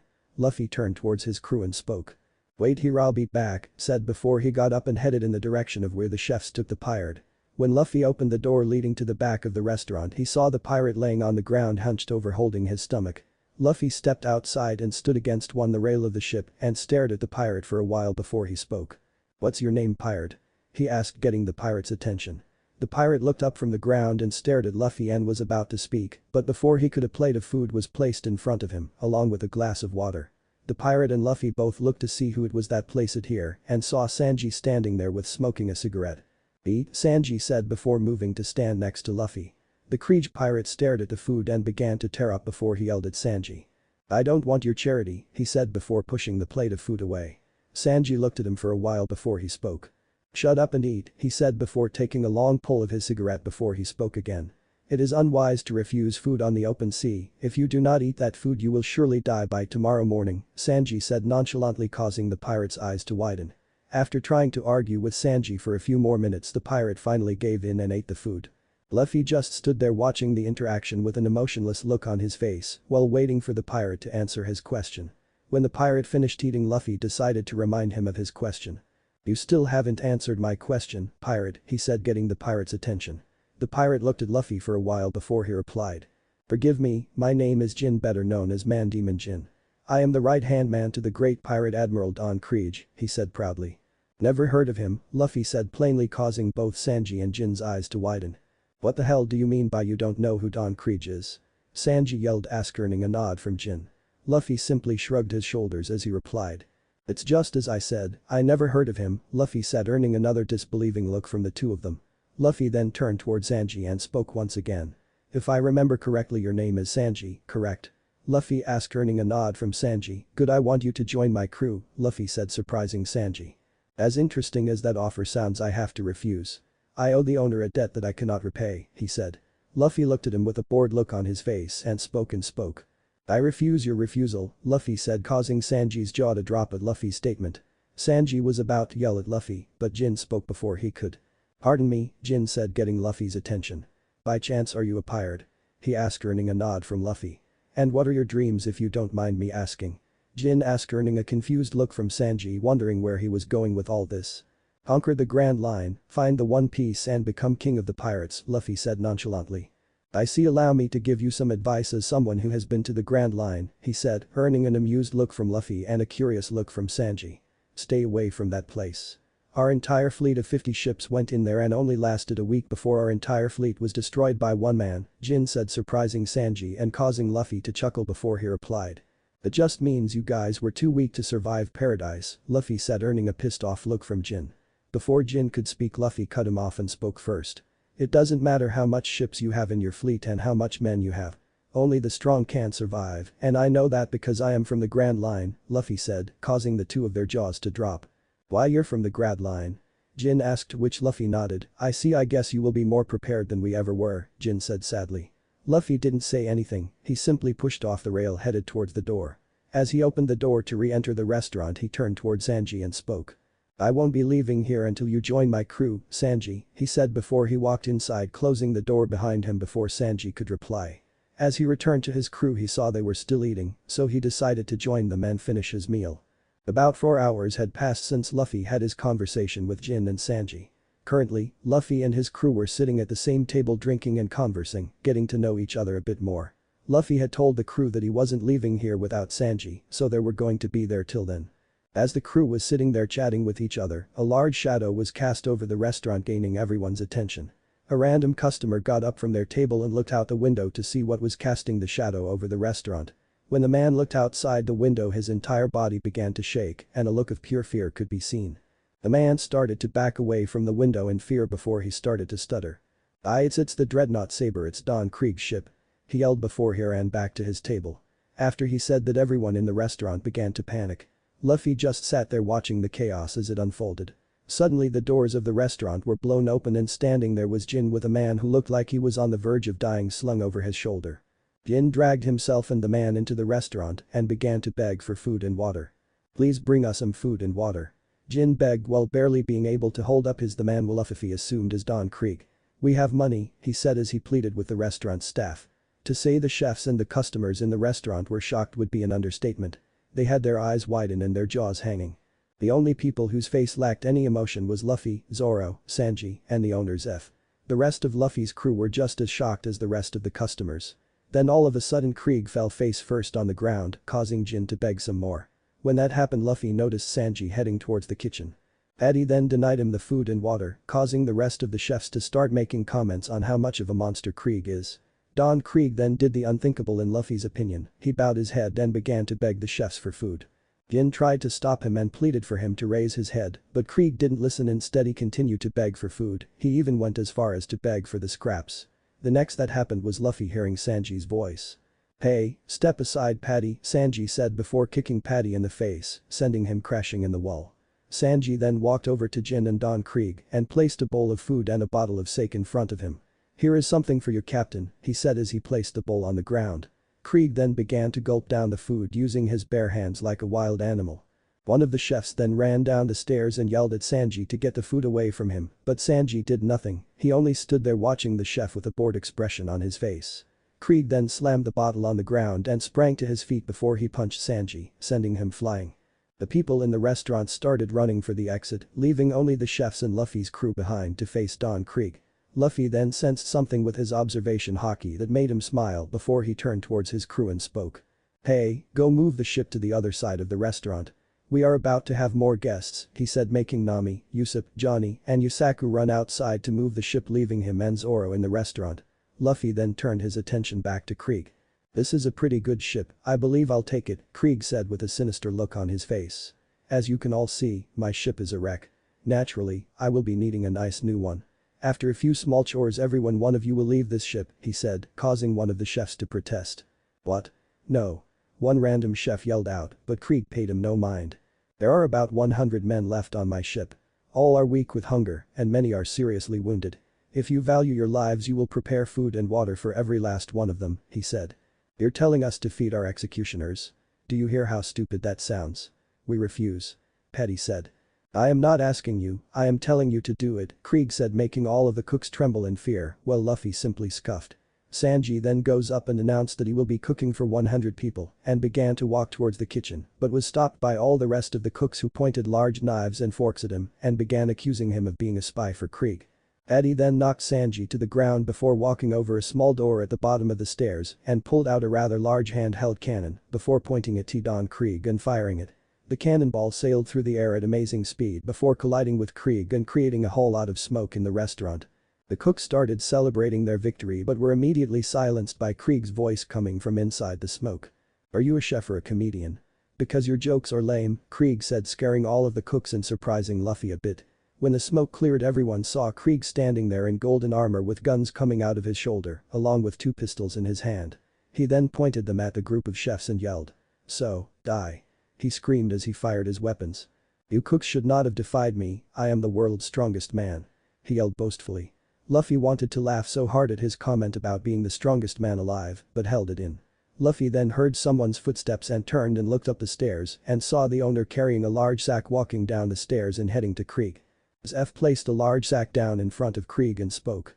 "This is about 100 meals. Now, take it to your men right away," he said in a serious voice. "Owner Zef, what are you doing?" asked all of the other cooks simultaneously. Krieg, on the other hand, looked shocked beyond belief. "Your red foot Zef," Krieg whispered out, causing Luffy's eyes to widen. I know his name sounded familiar. Luffy thought to himself. Zef then walked away from Krieg and headed back to stand with his chefs. "Owner Zef, why did you do that?" one of the chefs asked. "If his men regain their strength they will kill us," the chef yelled in a scared voice. "That is only if they still have their will to fight," Zef said before he turned and looked at Krieg. "Tell me, did your will survive defeat?" Zef asked Krieg, causing all of the chefs to look at Krieg in disbelief. "Not even a pirate ship with 50 ships could make it on the Grand Line," Paddy asked in disbelief. Krieg, however, just stared at Zef for a while before he spoke. "It is you, isn't it? Your red foot Zef," he said once more. "So, you are alive, the unrivaled pirate captain who was also the ship's cooks," he said. "Yes, that is right, I am still alive, but what does any of this have to do with you?" Zef asked a question that Luffy also wanted to know. "I haven't been a pirate for many years now. I chose the life of a cook," Zef said, making Krieg start laughing before he spoke. "Chose the life of a cook, huh? Yeah, right. You didn't have a choice, old man. You live as a cook because the only thing you can be now is a cook," Krieg said, while pointing to Zef's wooden leg. Krieg then went on to tell the legend of Red Foot Zef for everyone to hear. "Enough chit-chat, let's get to the point. What do you want from me?" Zef asked, causing Don Krieg to smirk evilly at him before he replied. "You're the man who sailed the treacherous seas of the Grand Line and came back unharmed," Krieg said, causing everyone including Luffy to look at Zef with a look of pure shock on their face. "There should be a logbook detailing your tactics, a full year of your journey there." "Give it to me," Krieg said, making Luffy narrow his eyes at him. Yes, there is such a book in my possession, but I will never hand it over to the likes of you, Zeph said, causing Krieg to take on a pissed off look on his face. That log book is the art of the crewman I sailed with. It is far too important to give to you, Zeph said. Luffy could understand why Zeph wouldn't want to give up that book, especially if the men who Zeph served with had perished in the accident that took his leg. It was far too scared of a treasure to any decent captain to just hand over to another. Then I'll just take it, Krieg said, knocking Luffy out of his thought. Yes, it is true that the Grand Line beat me. Still, I will never give up on it, for I am Don Krieg. It is just another ocean. I had enough men, enough weapons, and enough ambition. Regrettably, the only thing I lacked was information, but now I will fix all of that. Once I have your log book, I will form another pirate fleet and capture the legendary One Piece. Krieg yelled, causing everyone to fall silent. The silence was broken by the sound of laughter, causing everyone to look at Luffy, who was laughing as he began to get up from his seat. Man, that was the funniest thing I had in a while, Luffy said as he got up from his seat and looked at Krieg. You think you having that logbook that means you are going to survive the Grand Line? Don't make me laugh, Luffy said as he stood in the middle of the restaurant between the chefs and Krieg. It doesn't matter how much men or ships you have, it doesn't matter how much information about that place you have. It all means shit if you are weak. And you Krieg are as weak as they come, Luffy said, causing all of the chefs including Zeph's eyes to widen at Luffy's statement. Krieg looked beyond pissed that some kid was talking down to him and calling him weak. Just who do you think you are, punk? Krieg asked in a dangerous voice that made some of the cooks tremble in fear. Luffy was about to respond, but before he could, Jin spoke. Don Krieg, Jin said, getting his attention. He is the pirate I told you about. The one from the Grand Line, Jin said, making everyone look at Luffy in awe. Krieg stared at Luffy for a while and was about to speak, but Luffy spoke before he could. I mean, come on Krieg, you couldn't even survive paradise for a week and you think that you are going to be able to conquer the Grand Line and find the One Piece. Get real, Luffy said as he began walking towards Krieg. When Luffy was within the reach of Krieg, he tried to punch Luffy with a glove that had a rather large diamond on it. Luffy saw it coming and caught the fist with his left hand, causing Krieg's eyes to widen. Before Krieg could fire any one of his weapons, Luffy flicked Krieg in the air and slammed them down on the ground while still holding on to his fist. Don Krieg. Jin yelled as he stared at his captain laying on the ground staring at Luffy in disbelief. Luffy looked over to Jin and spoke. Don't worry Jin, I won't kill him, he said, surprising everyone. He is Hawkeye's prey, Luffy said, causing Jin's eyes to widen in fear, along with Krieg's. Luffy then let go of Krieg and went back to sit next to Zoro before he spoke to Krieg again. I suggest you go feed your men cause he will be here any moment now, Luffy said, causing Zoro to look at the door excitedly. Shouldn't have interrupted his nap, Luffy added before taking a sip of his whiskey. Krieg got up from the floor and walked over to the bag containing the food, picked it up and began to leave. As he was out of the door, he turned towards Zeph and spoke. In 1 hour I will come back for this restaurant, anyone still in here will die, he said before he left. Luffy simply scoffed at him. Luffy then looked at Zeph and spoke. Hey, old man, Luffy said, getting Zeph's attention. I'll kick Krieg's ass for you if you give me that chef, he said while pointing at Sanji. Zeph smiled and replied. You got yourself a deal kid, he said, causing Sanji to protest, but everyone ignored it. 1 hour later. Everyone was still inside the restaurant waiting on Krieg to shop up again when suddenly they heard loud banging outside and the entire restaurant started rocking against what appears to be large waves. He's here, Luffy said as he got up and began walking towards the door with Zoro and the chefs following right behind him. As Luffy stepped out of the door, he saw Krieg's giant galleon get sliced in half. It's been a while, hasn't it, Luffy? Asked a man standing on a coffin-shaped boat. Luffy smirked before he replied. Indeed it has, Hawkeye. Had Luffy turned his head quickly towards Zoro and yelled out. I thought I told you to keep an eye on her. Luffy yelled at Zoro. Zoro took his sword out of his mouth and replied to Luffy. I was watching her all the time before he left to go move the ship, Zoro yelled back. How was I supposed to know she was going to steal the ship? Zoro asked. Luffy was about to reply, but Mihawk spoke before he could say anything. My looks like you already have a mutiny on your crew, Luffy, Mihawk said with a chuckle, pissing Luffy off. Soon blue electric sparks could be seen around Luffy's body, the wind started to pick up and skies overhead started to darken and was completely covered with thunderclouds. All of a sudden a loud booming thunder sounded overhead, scaring everyone, even Mihawk a bit. Luffy then turned towards Zoro and spoke in a deadly tone. Hurry up whatever you are doing there and go get me my ship back while I get a cook and kill Krieg, Luffy said, causing Zoro to nod his head in agreement. Luffy then turned towards Usopp and spoke. After Zoro finishes, I want you guys to follow Nami and get the ship back. I will be right behind you guys and I will deal with Nami myself, Luffy said, causing everyone there to think one thing in common. I feel sorry for her, they all thought. Luffy then turned towards Zoro and Mihawk to watch their fight which had already begun. Mihawk was fighting Zoro with a small dagger that Luffy knew he carried hidden in the cross pendant around his neck. Luffy could see Zoro was trying his hardest but couldn't match Mihawk's skill but was pissed off because Mihawk was using a small dagger and not his actual sword. Luffy and everyone there watches as Mihawk stops Zoro's strongest attack with little to no effort at all. Welcome to the real world, Zoro, Luffy thought as he watched Zoro start to question his strength after having his attack stopped. Everyone around couldn't believe what they were seeing. They couldn't believe that even the great bounty hunter Zoro couldn't beat Mihawk. Luffy paid no attention to murmurings that were happening around, instead he kept his eyes on Zoro. The next thing that happened surprised everyone including Luffy. Mihawk stabbed Zoro right in the chest. From the angle that Luffy was standing, it looked as though Zoro got stabbed right in his heart. However, even though he was stabbed, Zoro did not back down, he did not fall. Instead, he placed his guard up and attacked Mihawk again. Luffy could see that they were talking to each other, but he could not hear what they were saying. Whatever Zoro said to Hawkeye, it made he smile before he took out his actual sword and slashed at Zoro, breaking two of his swords and cutting him across his chest. Zoro then fell into the water, causing Usopp and the bounty hunter duo to scream out. "Zoro!" They yelled as they jumped into the water to save Zoro. Luffy placed his hand on his sword and unsheathed it, all while staring at Mihawk, who was staring right back at Luffy with a smirk on his face. The next thing everyone was Luffy disappear from where he was standing, causing the pirates and Cook's eyes to widen at the speed he possessed. The next thing everyone heard metal hitting metal right before a huge shock wave was felt, causing debris to go flying all over the place, along with knocking a few chefs and pirates off their feet, while at the same time creating large waves blocking the restaurant and the unstable pieces of what's left of the Krieg pirate ship. At first, it puzzled everyone when it came to where the shockwave came from. It wasn't until they looked at the center of everything only to see Mihawk and Luffy standing there with their swords clashing. Luffy looked eyes with Mihawk before he spoke.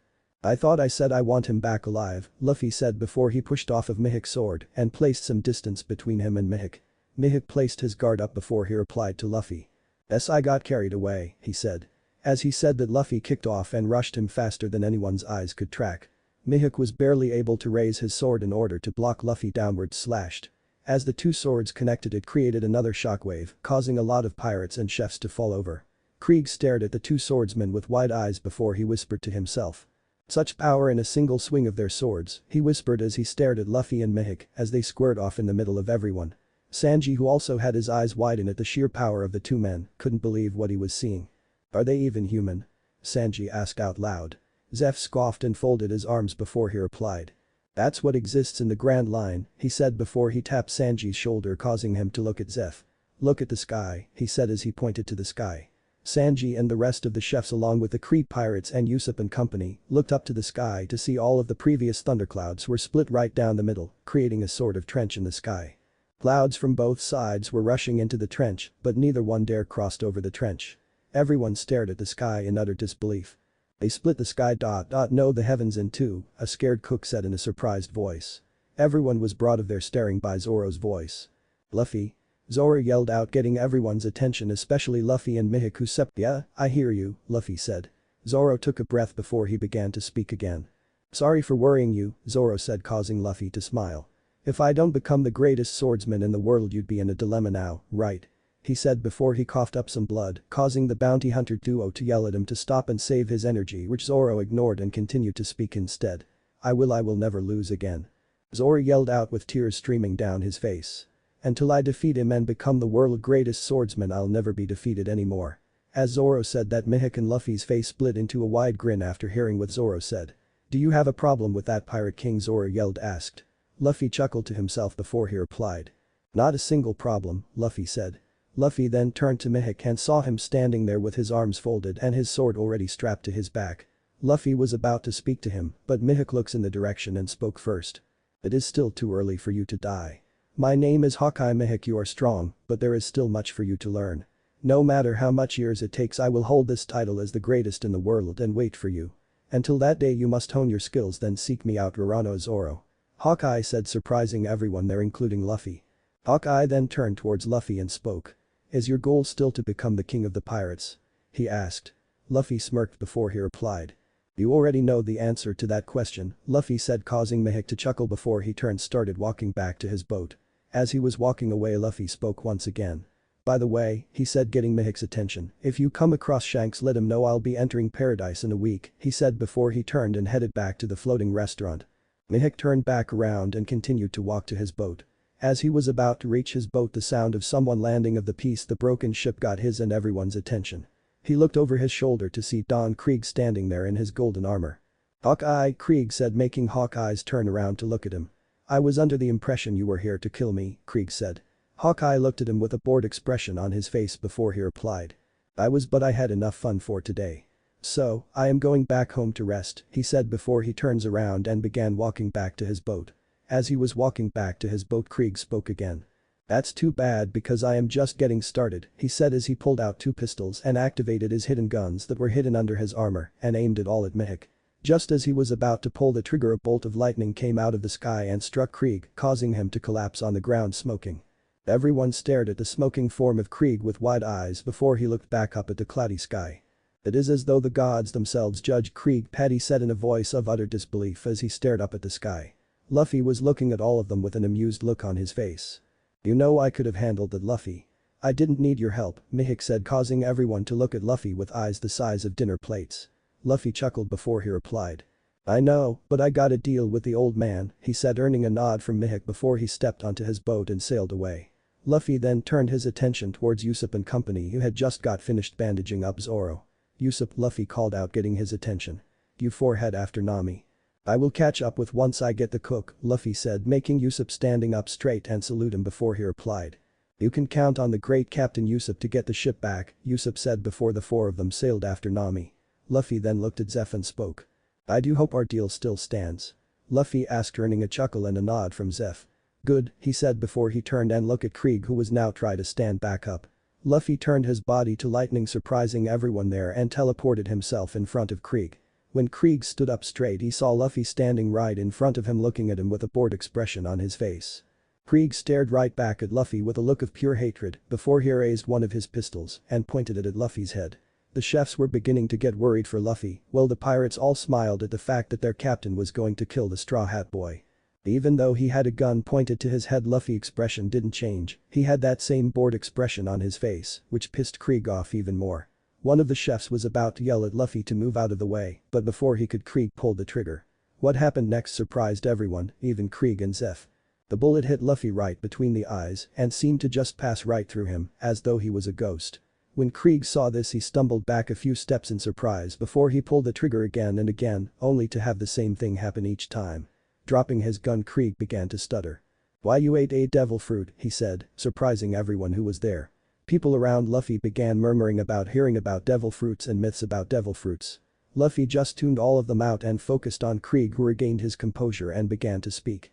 "It doesn't matter if you ate a devil fruit or not," he said, causing the murmuring to stop and Luffy to raise an eyebrow in curiosity. "I'll just blow you into the water and have you drown," he said before he reached behind him and pulled out a spear with 2 big gold plates, like the ones on his shoulder, on the side. Krieg then rushed towards Luffy and tried to strike him in his chest, but Luffy sidestepped and grabbed the wooden pole of the spear with his left hand and held onto it, preventing Krieg from pulling it away. "You're without a doubt the biggest idiot I have ever met," Luffy said in a bored tone as he held on the spear. "What did you say, brat?" asked an angry Krieg. Luffy just sighed before he replied. "What kind of idiot puts a metal spear with 2 giant gold-plated discs on a piece of stick?" Luffy yelled before he crushed the wooden stick with his left hand, causing Krieg's eyes to widen. As the tip of the spear was falling to the ground, Luffy spun clockwise and kicked it in the direction of Krieg's ship. The spear sailed in the air before he stuck onto Krieg's ship right in the middle of a group of pirates. As the tip hit the ground, it exploded, blowing the group of pirates away and into the water. Luffy then looked at Krieg, who had a look of fear written all over his face. Faster than anyone could blink, Luffy grabbed onto Krieg's face and smashed his head into the ground. Luffy then stood up and placed his right foot on Krieg's chest plate before he spoke. "You should be careful walking around with all this metal, Krieg," Luffy said in a voice that sent chills down the spine of everyone there. "You could get struck by lightning," he said before he covered his entire body in lightning and electrocuted Krieg. Everyone staring at the scene could clearly see Krieg was in a great deal of pain and he was trying to scream, yet no voice came out. Gin stared at his captain with wide eyes. He wanted to help his captain, but fear didn't let him move from the spot that he was in. Luffy electrocuted Krieg for about 4 minutes before he finally turned off the lightning and stepped off of Krieg and began walking back to the chefs. Everyone stared at Krieg to see what he was going to get up, but with one look everyone there knew. Don Krieg, the pirate admiral and ruler of the East Blue, was dead. As Luffy was walking back to the restaurant, he stopped and turned to the pirates and looked at them with cold eyes, causing them to flinch under his gaze. "I suggest all of you get out of here before I kill you as well," Luffy said, causing them to scramble and run to find pieces of the broken ship to use as a boat. When Luffy reached the chef, Zeph was the first one to speak. "You were just going to let them go?" he asked. Luffy chuckled and smiled at him before he spoke. "A dead man tells no tales," he said before he walked into the restaurant. As he said that, Zeph started to laugh. "Indeed they don't," Zeph said before he followed Luffy into the restaurant along with the rest of the cooks. Luffy was currently sitting at one of the tables in the restaurant, eating a bowl of soup with Sanji and all of the chefs. It had been a few hours since Luffy defeated Krieg, and everything seemed to have calmed down a bit. Other than a few pirates who chose to give up the pirate's life to become waiters at the restaurant, everything was somewhat peaceful. That was until he heard Paddy yell out. "Who made the soup?" he asked loudly. Sanji got up from his seat with a smile on his face and walked over to Paddy before he spoke. "I did," he said with a smile. "Isn't it the best soup you ever tasted?" he asked. However, what Paddy said next wiped the happy smile right off of his face and replaced it with an angry scowl. "More like the worst soup I ever tasted," Paddy said before he tossed the bowl of soup on the ground. Sanji then grabbed him by the scruff of his neck and yelled at him. "What did you said, you bastard?" he asked angrily. Before Paddy could reply, some more cooks started to comment on the soup. "Yay, this disgusting," said one chef. "Tastes like garbage in a bowl to me," said another. It continued like that for a while before every chef in the restaurant was yelling at Sanji for how disgusting his soup was.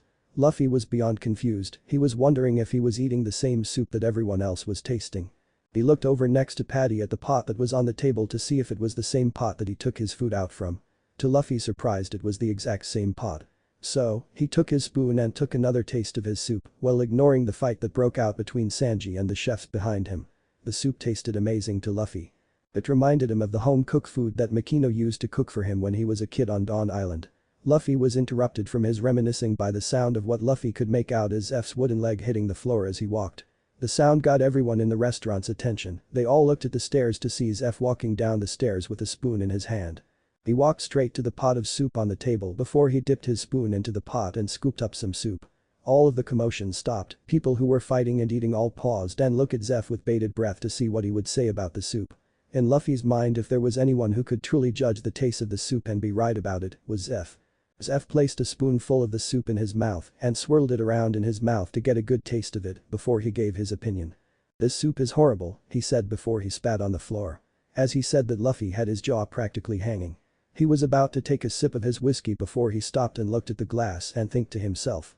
"Is the whiskey burning away my tastabids?" He thought to himself before he shrugged his shoulders and tossed his drink back and savored the taste. He then turned his attention to Sanji, who was walking over to Zeff with an angry expression on his face. "What did you say, you only geezer?" Sanji yelled. Zeff folded his arms before he replied. "You heard me the first time, brat," he said before he turned around and started walking back towards the kitchen. As he was walking, he looked over his shoulder and spoke to Sanji once more. "Might as well join that kid's pirate crew because I don't need a crappy cook like you working here," Zeff said. Luffy, who saw how much that comment hit Sanji and decided to add his 2 cents. So, he got up with his bowl and walked over to the pot and started to take out some more soup. As he was serving himself seconds, he spoke to the entire restaurant. "You know, I don't know what you guys are talking," he said, getting all of their attention. "This is the best soup I've had in years," he said, causing Sanji to smile. Sanji then looked at Luffy before looking back and Zeff and spoke. "Fine then," he said, making everyone look at him. "If you bastards can't appreciate good cooking, then I'll just go where my cooking will be appreciated," he said before turning towards Luffy, who was walking back to his table. "You got yourself a cook, Luffy," he said before walking out of the restaurant. As he said that, Luffy smiled at the fact that he just found his cook. Now all he needed to do was go sort out his navigator issues. As soon as Sanji walked out of the restaurant, Luffy looked at Zeff and spoke. "You know, I really didn't taste anything wrong with the soup," he said, causing Zeff to chuckle and a few of the chefs to look at him slightly ashamed, which confused Luffy. "There is nothing wrong with the soup," Zeff said with a warm smile on his face. "Sanji is a great cook, one of the best chefs in the restaurant," Paddy said, causing a few of the other chefs to nod in agreement. "So, why did you tell him his food sucks?" Luffy asked before he started to eat his food. Zeff walked over to Luffy's table and sat down opposite him before he started to speak. "That boy is extremely stubborn. He has dreams of his own yet he sticks around this restaurant thinking that he needed to repay a debt that I never expected him to pay back, Zeph said, causing Luffy to nod his head, showing he understood what Zeph was saying. He would have never left on his own, he said with a chuckle. So, we decided to give him a pretty hard push, Patty added, making everyone laugh. It was at that moment that Luffy's observation Haki alerted him that Sanji was standing at the door listening to everything everyone was saying about him. Luffy smiled and said nothing, instead he got up and headed towards the back door to meet Sanji. When he got out there he saw him leaning over the side of the ship with tears in his eyes. Luffy walked and stood next to him with his back braced against the side of the ship. "Got any dream, Sanji?" Luffy asked, getting his attention. Sanji wiped his eyes before taking out a cigarette and lighting it. "Yeah, I got one that I want to achieve before I die," he said before he took a deep pull on his cigarette. "Have you ever heard of the All Blue?" he asked. Luffy turned away from him and looked up to the sky and sighed before he replied. "Yeah, I have," Luffy said, surprising Sanji. "It is said it is a mystical sea of legend, rumored to be the only place in the world where the north, south, east, and west seas meet. In this legendary ocean, it is said that there are fish from each of the four seas from. What I had, it is the ultimate dream of every chef," Luffy said before looking back at Sanji to see his eyes were wide at the fact that Luffy had heard about the All Blue. "Do you think it exists?" Sanji asked in a voice that sounded as though he was scared of the answer. "Don't know," Luffy said, making Sanji's mood drop a bit. However, Luffy continued, causing Sanji to look up at him with hopeful eyes. "There is only one way to find out whether it exists or not," he said with a grin, causing Sanji to grin alongside him. "Guess there is only one way, huh?" he asked rhetorically with a smirk on his face. Luffy then turned around and looked out into the open sea with a smirk of his own and spoke. "Let's turn this world upside down," he said in a voice filled with conviction before he turned to Sanji and spoke again. "Go get your stuff ready. We need to leave as soon as possible," he said before starting off in the direction that Nami went. "I have a thief to catch," he said before heading back inside. When he got inside he saw everyone was cleaning up the restaurant and a few chefs were sitting back relaxing. Luffy walked over to an empty table and sat down with a glass in his hand before he poured himself some whiskey to drink. While Luffy was enjoying his drink, the doors of the restaurant came flying off of its hinges and something came crashing in. Everyone in the restaurant was startled by the sudden change of events. It went from being a calm and peaceful moment to one long and scary one. A lot of the chefs thought it was the Krieg pirate came back for revenge, or the Marines heard about the fight between Luffy and Krieg and had come to arrest everyone. When the dust cloud finally settled, everyone was left staring at a truly strange sight. Laying on the ground was a man inside of a shark's mouth. For the second time today Luffy was left wondering if he should stop drinking. He looked around to see if everyone was seeing the same thing that he was seeing, and much to his surprise they were. "Is that a fishman?" asked one of the cooks. "Did he come all the way from Fishman Island just to eat here?" another cook said, going off of the previous. "You idiot, it is a human in a pant shark," Patty said to the two cooks. Luffy finally decided to get up from where he was sitting and walked over to get a good look in the man. What he saw caused his eyes to widen. It was Yusaku. "Yusaku?" Luffy yelled before he pulled him out of the shark's mouth. When he pulled him out of the shark's mouth, some of the chefs picked up the shark and set it free, while another brought a blanket for Yusaku. After sitting him down in a shark, Luffy then began to question Yusaku. "Why are you here? Where are the others? Did you find Nami?" he asked. Yusaku wrapped himself up in a blanket before he spoke in a somber tone. "We never actually caught up with her, but from the direction she is heading, we think we've figured out where Big Sis is going and what she plans on doing," he said, causing Luffy to narrow his eyes a bit. "I see," he said before taking a sip of his whiskey.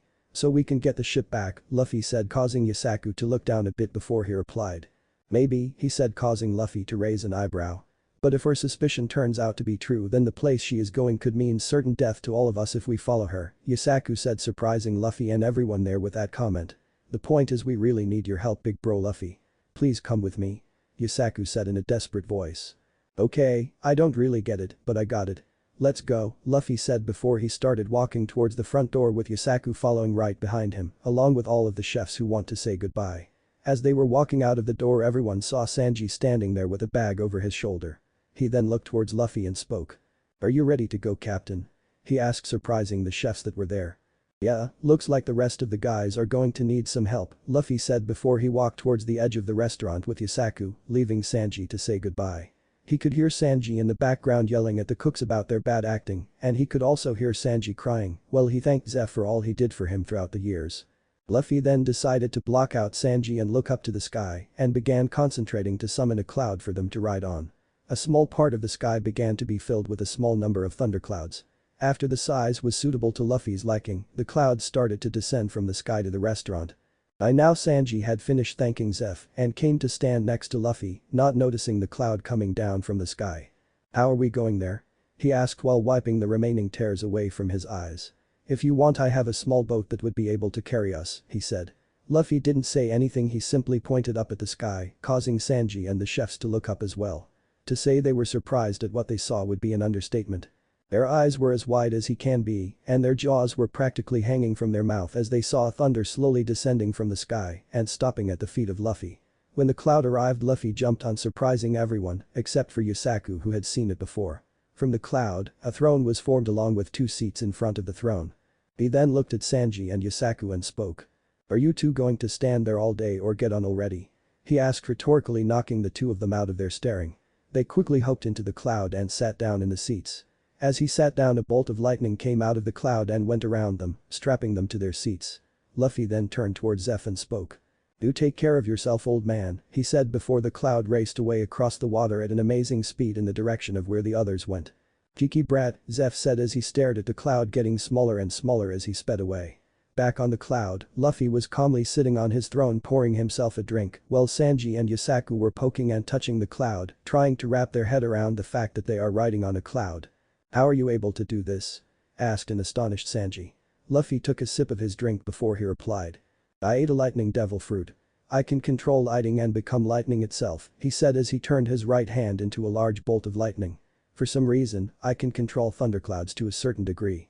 It surprised me as well when I first discovered it," Luffy said. Sanji nodded his head and went back to admiring the cloud but was interrupted when Luffy spoke to Yusaku. "So, Yusaku," he said, getting Yusaku's attention. "Do you want to tell us what is so bad about where Nami is going?" he asked. Yusaku then sat up straight and spoke to both Luffy and Sanji. She went to Arlong," he said, causing Luffy to narrow his eyes and Sanji raise his eyebrows. "Arlong? As in Sawtooth Arlong?" Luffy asked in a surprised voice. Yusaku nodded his head before he spoke again. Nami couldn't stop looking at Arlong's picture when she saw it. And it wasn't a normal kind of stare, there was something different about the way she was staring, something focused. "I'm telling you, Nami is planning of taking down Arlong and collecting the 20 million berry bounty," Yusaku said, causing Sanji's eyes to widen. Luffy didn't say anything, he simply waited for Yusaku to continue before he said anything because something did not add up in Luffy's mind. The warlord and captain of the Fishman Pirates, Jim, left Arlong here in the East Blue, and since coming here he has taken control of 20 towns, Yusaku said, surprising Sanji once more. As Yusaku was about to speak, Luffy interrupted him. "Jim didn't leave Arlong here to cause trouble. The 2 of them had a fallen out a long time ago, and Arlong and a few other fishmen who think themselves to be superior to humans took up shop in the East Blue after leaving the Fishman Pirates," Luffy said, shedding some light on the subject. "How do you know that?" asked Sanji, getting a nod from Yusaku, showing he too wanted to know how Luffy knew that. "I met Jim a long time ago when I went to Fishman Island," Luffy said, surprising the 2 passengers on the cloud. "He was really nice. He even gave me meat," Luffy said with a smile, causing the 2 of them to sweat drop. "Anyway, while I was there he told me the story of Fisher Tiger and other stories about his pirate journey. The story about Arlong happened to be one of them," he finished. "Wow, you went to Fishman Island," Sanji said with a weird look on his face. "You've got to tell me, are the mermaids as beautiful as the stories say?" he asked with hearts in his eyes while his cigarette was puffing out heart-shaped smoke. "The stories don't do them justice," Luffy said, causing Sanji to have a nosebleed. "But you don't have to take my word for it, you can see for yourself when we go there," Luffy said, causing Sanji to smile widely and started singing about how many mermaids he's going to marry. Luffy just shook his head and turned to Yusaku and told him to continue where he left off. "Arlong set up his main base of operation on Konomi Islands. He calls it Arlong Park and that's where Nami is headed," Yusaku said. Luffy sighed and took a sip of his drink before he replied. "This girl is more trouble than she is worth," he said while massaging his forehead with his right hand. "I mean, if she wants to kill Arlong for his bounty, why didn't she just say so and all of us would have helped her? Is she that greedy that she wants it all for herself?" he asked, causing the 2 of them to shrug their shoulders. "Something about her behavior doesn't add up." "Hold on tight," Luffy said, suddenly puzzling Sanji and Yusaku. Then all of a sudden the thundercloud that they were riding on sped up and angled itself upward a bit and began to climb higher and higher in the sky. "What are you doing?" screamed Yusaku. "Going to a higher altitude. We will get there faster this way," he said before he increased the speed of the cloud once more. Now the cloud was flying across the sky at about 80 miles per hour and was about 20,000 feet in the air. Yusaku and Sanji looked beyond scared at the height they were. Sanji was doing a better job of hiding it while Yusaku was screaming for his life. After traveling for about 30 minutes high in the clouds, the thundercloud began to descend from the sky until it was back to about 10 feet above the water. Looking ahead of them they could see an island in the distance. Luffy looked to Yusaku, who was trying to compose himself and spoke. "Is that the island?" he asked. Yusaku looked ahead of the cloud before he spoke. "Yeah, that's it," he said while pointing ahead. "And that's Arlong Park right there," he said pointing at the silhouette of the tall building just at the front of the island. As he said that Luffy turned the cloud to the right and started moving away from Arlong Park. "What are you doing?" "Arlong Park is right there," Yusaku asked with a confused look on his face. "We are going to the other side of the island. Let's find Zoro and the rest of the guys before we go tearing this place apart," he said getting a nod of agreement from Yusaku and Sanji. They flew around the island until they reached the rear shore that looked to be secluded enough for them not to be noticed by anyone. The cloud flew ashore before coming to a stop. When it stopped the lightning bolts that were holding Sanji and Yusaku in their seats disappeared. Luffy then stood up from his throne soon followed by Sanji and Yusaku. The cloud then began to get closer and closer to the ground until it touched the ground. Upon contact with the ground, it slowly started to dissipate until the entire cloud was gone and 3 boys were left standing on the shore. "So what now, Captain?" asked Sanji as he lit a new cigarette. Luffy looked around for a bit before he replied. "There doesn't seem to be any towns or villages nearby," Luffy said while using his observation Haki to check around for people. "There is probably one more inland. For now, I think we just need to find the rest of the guys," he said. "How are we going to do that, big bro Luffy?" asked Yusaku with a confused look on his face. Luffy thought for a bit before he came up with an idea. "I think we just let them know we're here on the island and then take it from there," he said, confusing both Sanji and Yusaku. "And how do you plan on letting them know?" Sanji asked causing Luffy to smirk. "You'll see," he said before looking up to the sky. At Arlong Park. Sitting tied up in front of what looks to be some kind of pool is Zoro. Surrounding him are numerous fishmen and Nami. Sitting behind Nami is the leader of the Arlong pirates, Arlong. Arlong is a large muscular light blue saw shark fishman. He has long black hair with a widow's peak reaching down to his shoulders under a brownish shanka. He has a fin on his nape surrounded by his hair and the gills are located on both the sides of his neck. On the left side of his chest is the tattoo of the Fishman Pirates, while his own Jolly Roger is on his lower left arm. He was sitting on a white lawn chair staring at Zoro who was staring at Nami. "I guess you finally get it. I just used you guys to get what I wanted. You were skilled enough to get me my needs, but boy were you guys a bunch of suckers," Nami said with a smug look on her face, causing Zoro to grit his teeth. The moment she said that Arlong started laughing. "She had you guys completely fooled. It's no use she is cold-blooded, she betrayed her own family for money, so you really shouldn't feel too bad," Arlong said causing Nami to flinch which didn't go unnoticed by Zoro. "If I were you I would just admit defeat and try to forget the day you even met her," he said causing Zoro to look down a bit before he started to chuckle which puzzled everybody including Nami. Here was a man who is most likely about to die and he is laughing as though everything is alright. "Forget about it?" Zoro asked rhetorically. "That's kinda impossible. And as for the thing about us trusting her, we didn't." "Well, the captain sure didn't," Zoro said surprising everyone including Nami. "The only reason she stole our ship is cause I wasn't watching as the captain told me to. I got distracted a bit," he said. "What are you talking about?" Nami asked. Zoro chuckled some more before he replied. "You see, the captain told me to keep an eye on you before we went to that restaurant, but after someone showed up I got distracted and took my eyes off you," he said, causing Nami to scoff at him. "And as for not being able to forget about this let's just say she pissed off the wrong person," Zoro said cryptically. Arlong was watching the interaction with narrowed eyes along with every other fishman. "What are you talking about?" Nami asked in a curious voice. Zoro's face took on a serious look before he answered. "You joined the captain's crew then committed treason and on top of them stole his ship with his Jolly Roger on it," Zoro said scaring Nami a bit. "You don't really think there won't be any repercussions for your actions do you?" he asked with a smirk on his face. "He is probably on his way here right now and for your sake, you better hope he calmed down a bit from the last time I saw him," he said. As he said that a large shadow was cast over Arlong Park and was spreading outwards towards the sea. Everyone looked up and was surprised by what they saw, well everyone except Nami and Zoro. Nami's face lost all color while Zoro was smiling as he looked up to the sky. Up in the sky, lightning could be seen flashing and striking random parts of the island. Then out of nowhere, a loud thunderclap was heard throughout the island and in a few neighboring islands. The fishmen were confused at what they were seeing. It was as though a major storm just came out of nowhere without any warning. Zoro and Nami, however, they knew that wasn't a normal storm.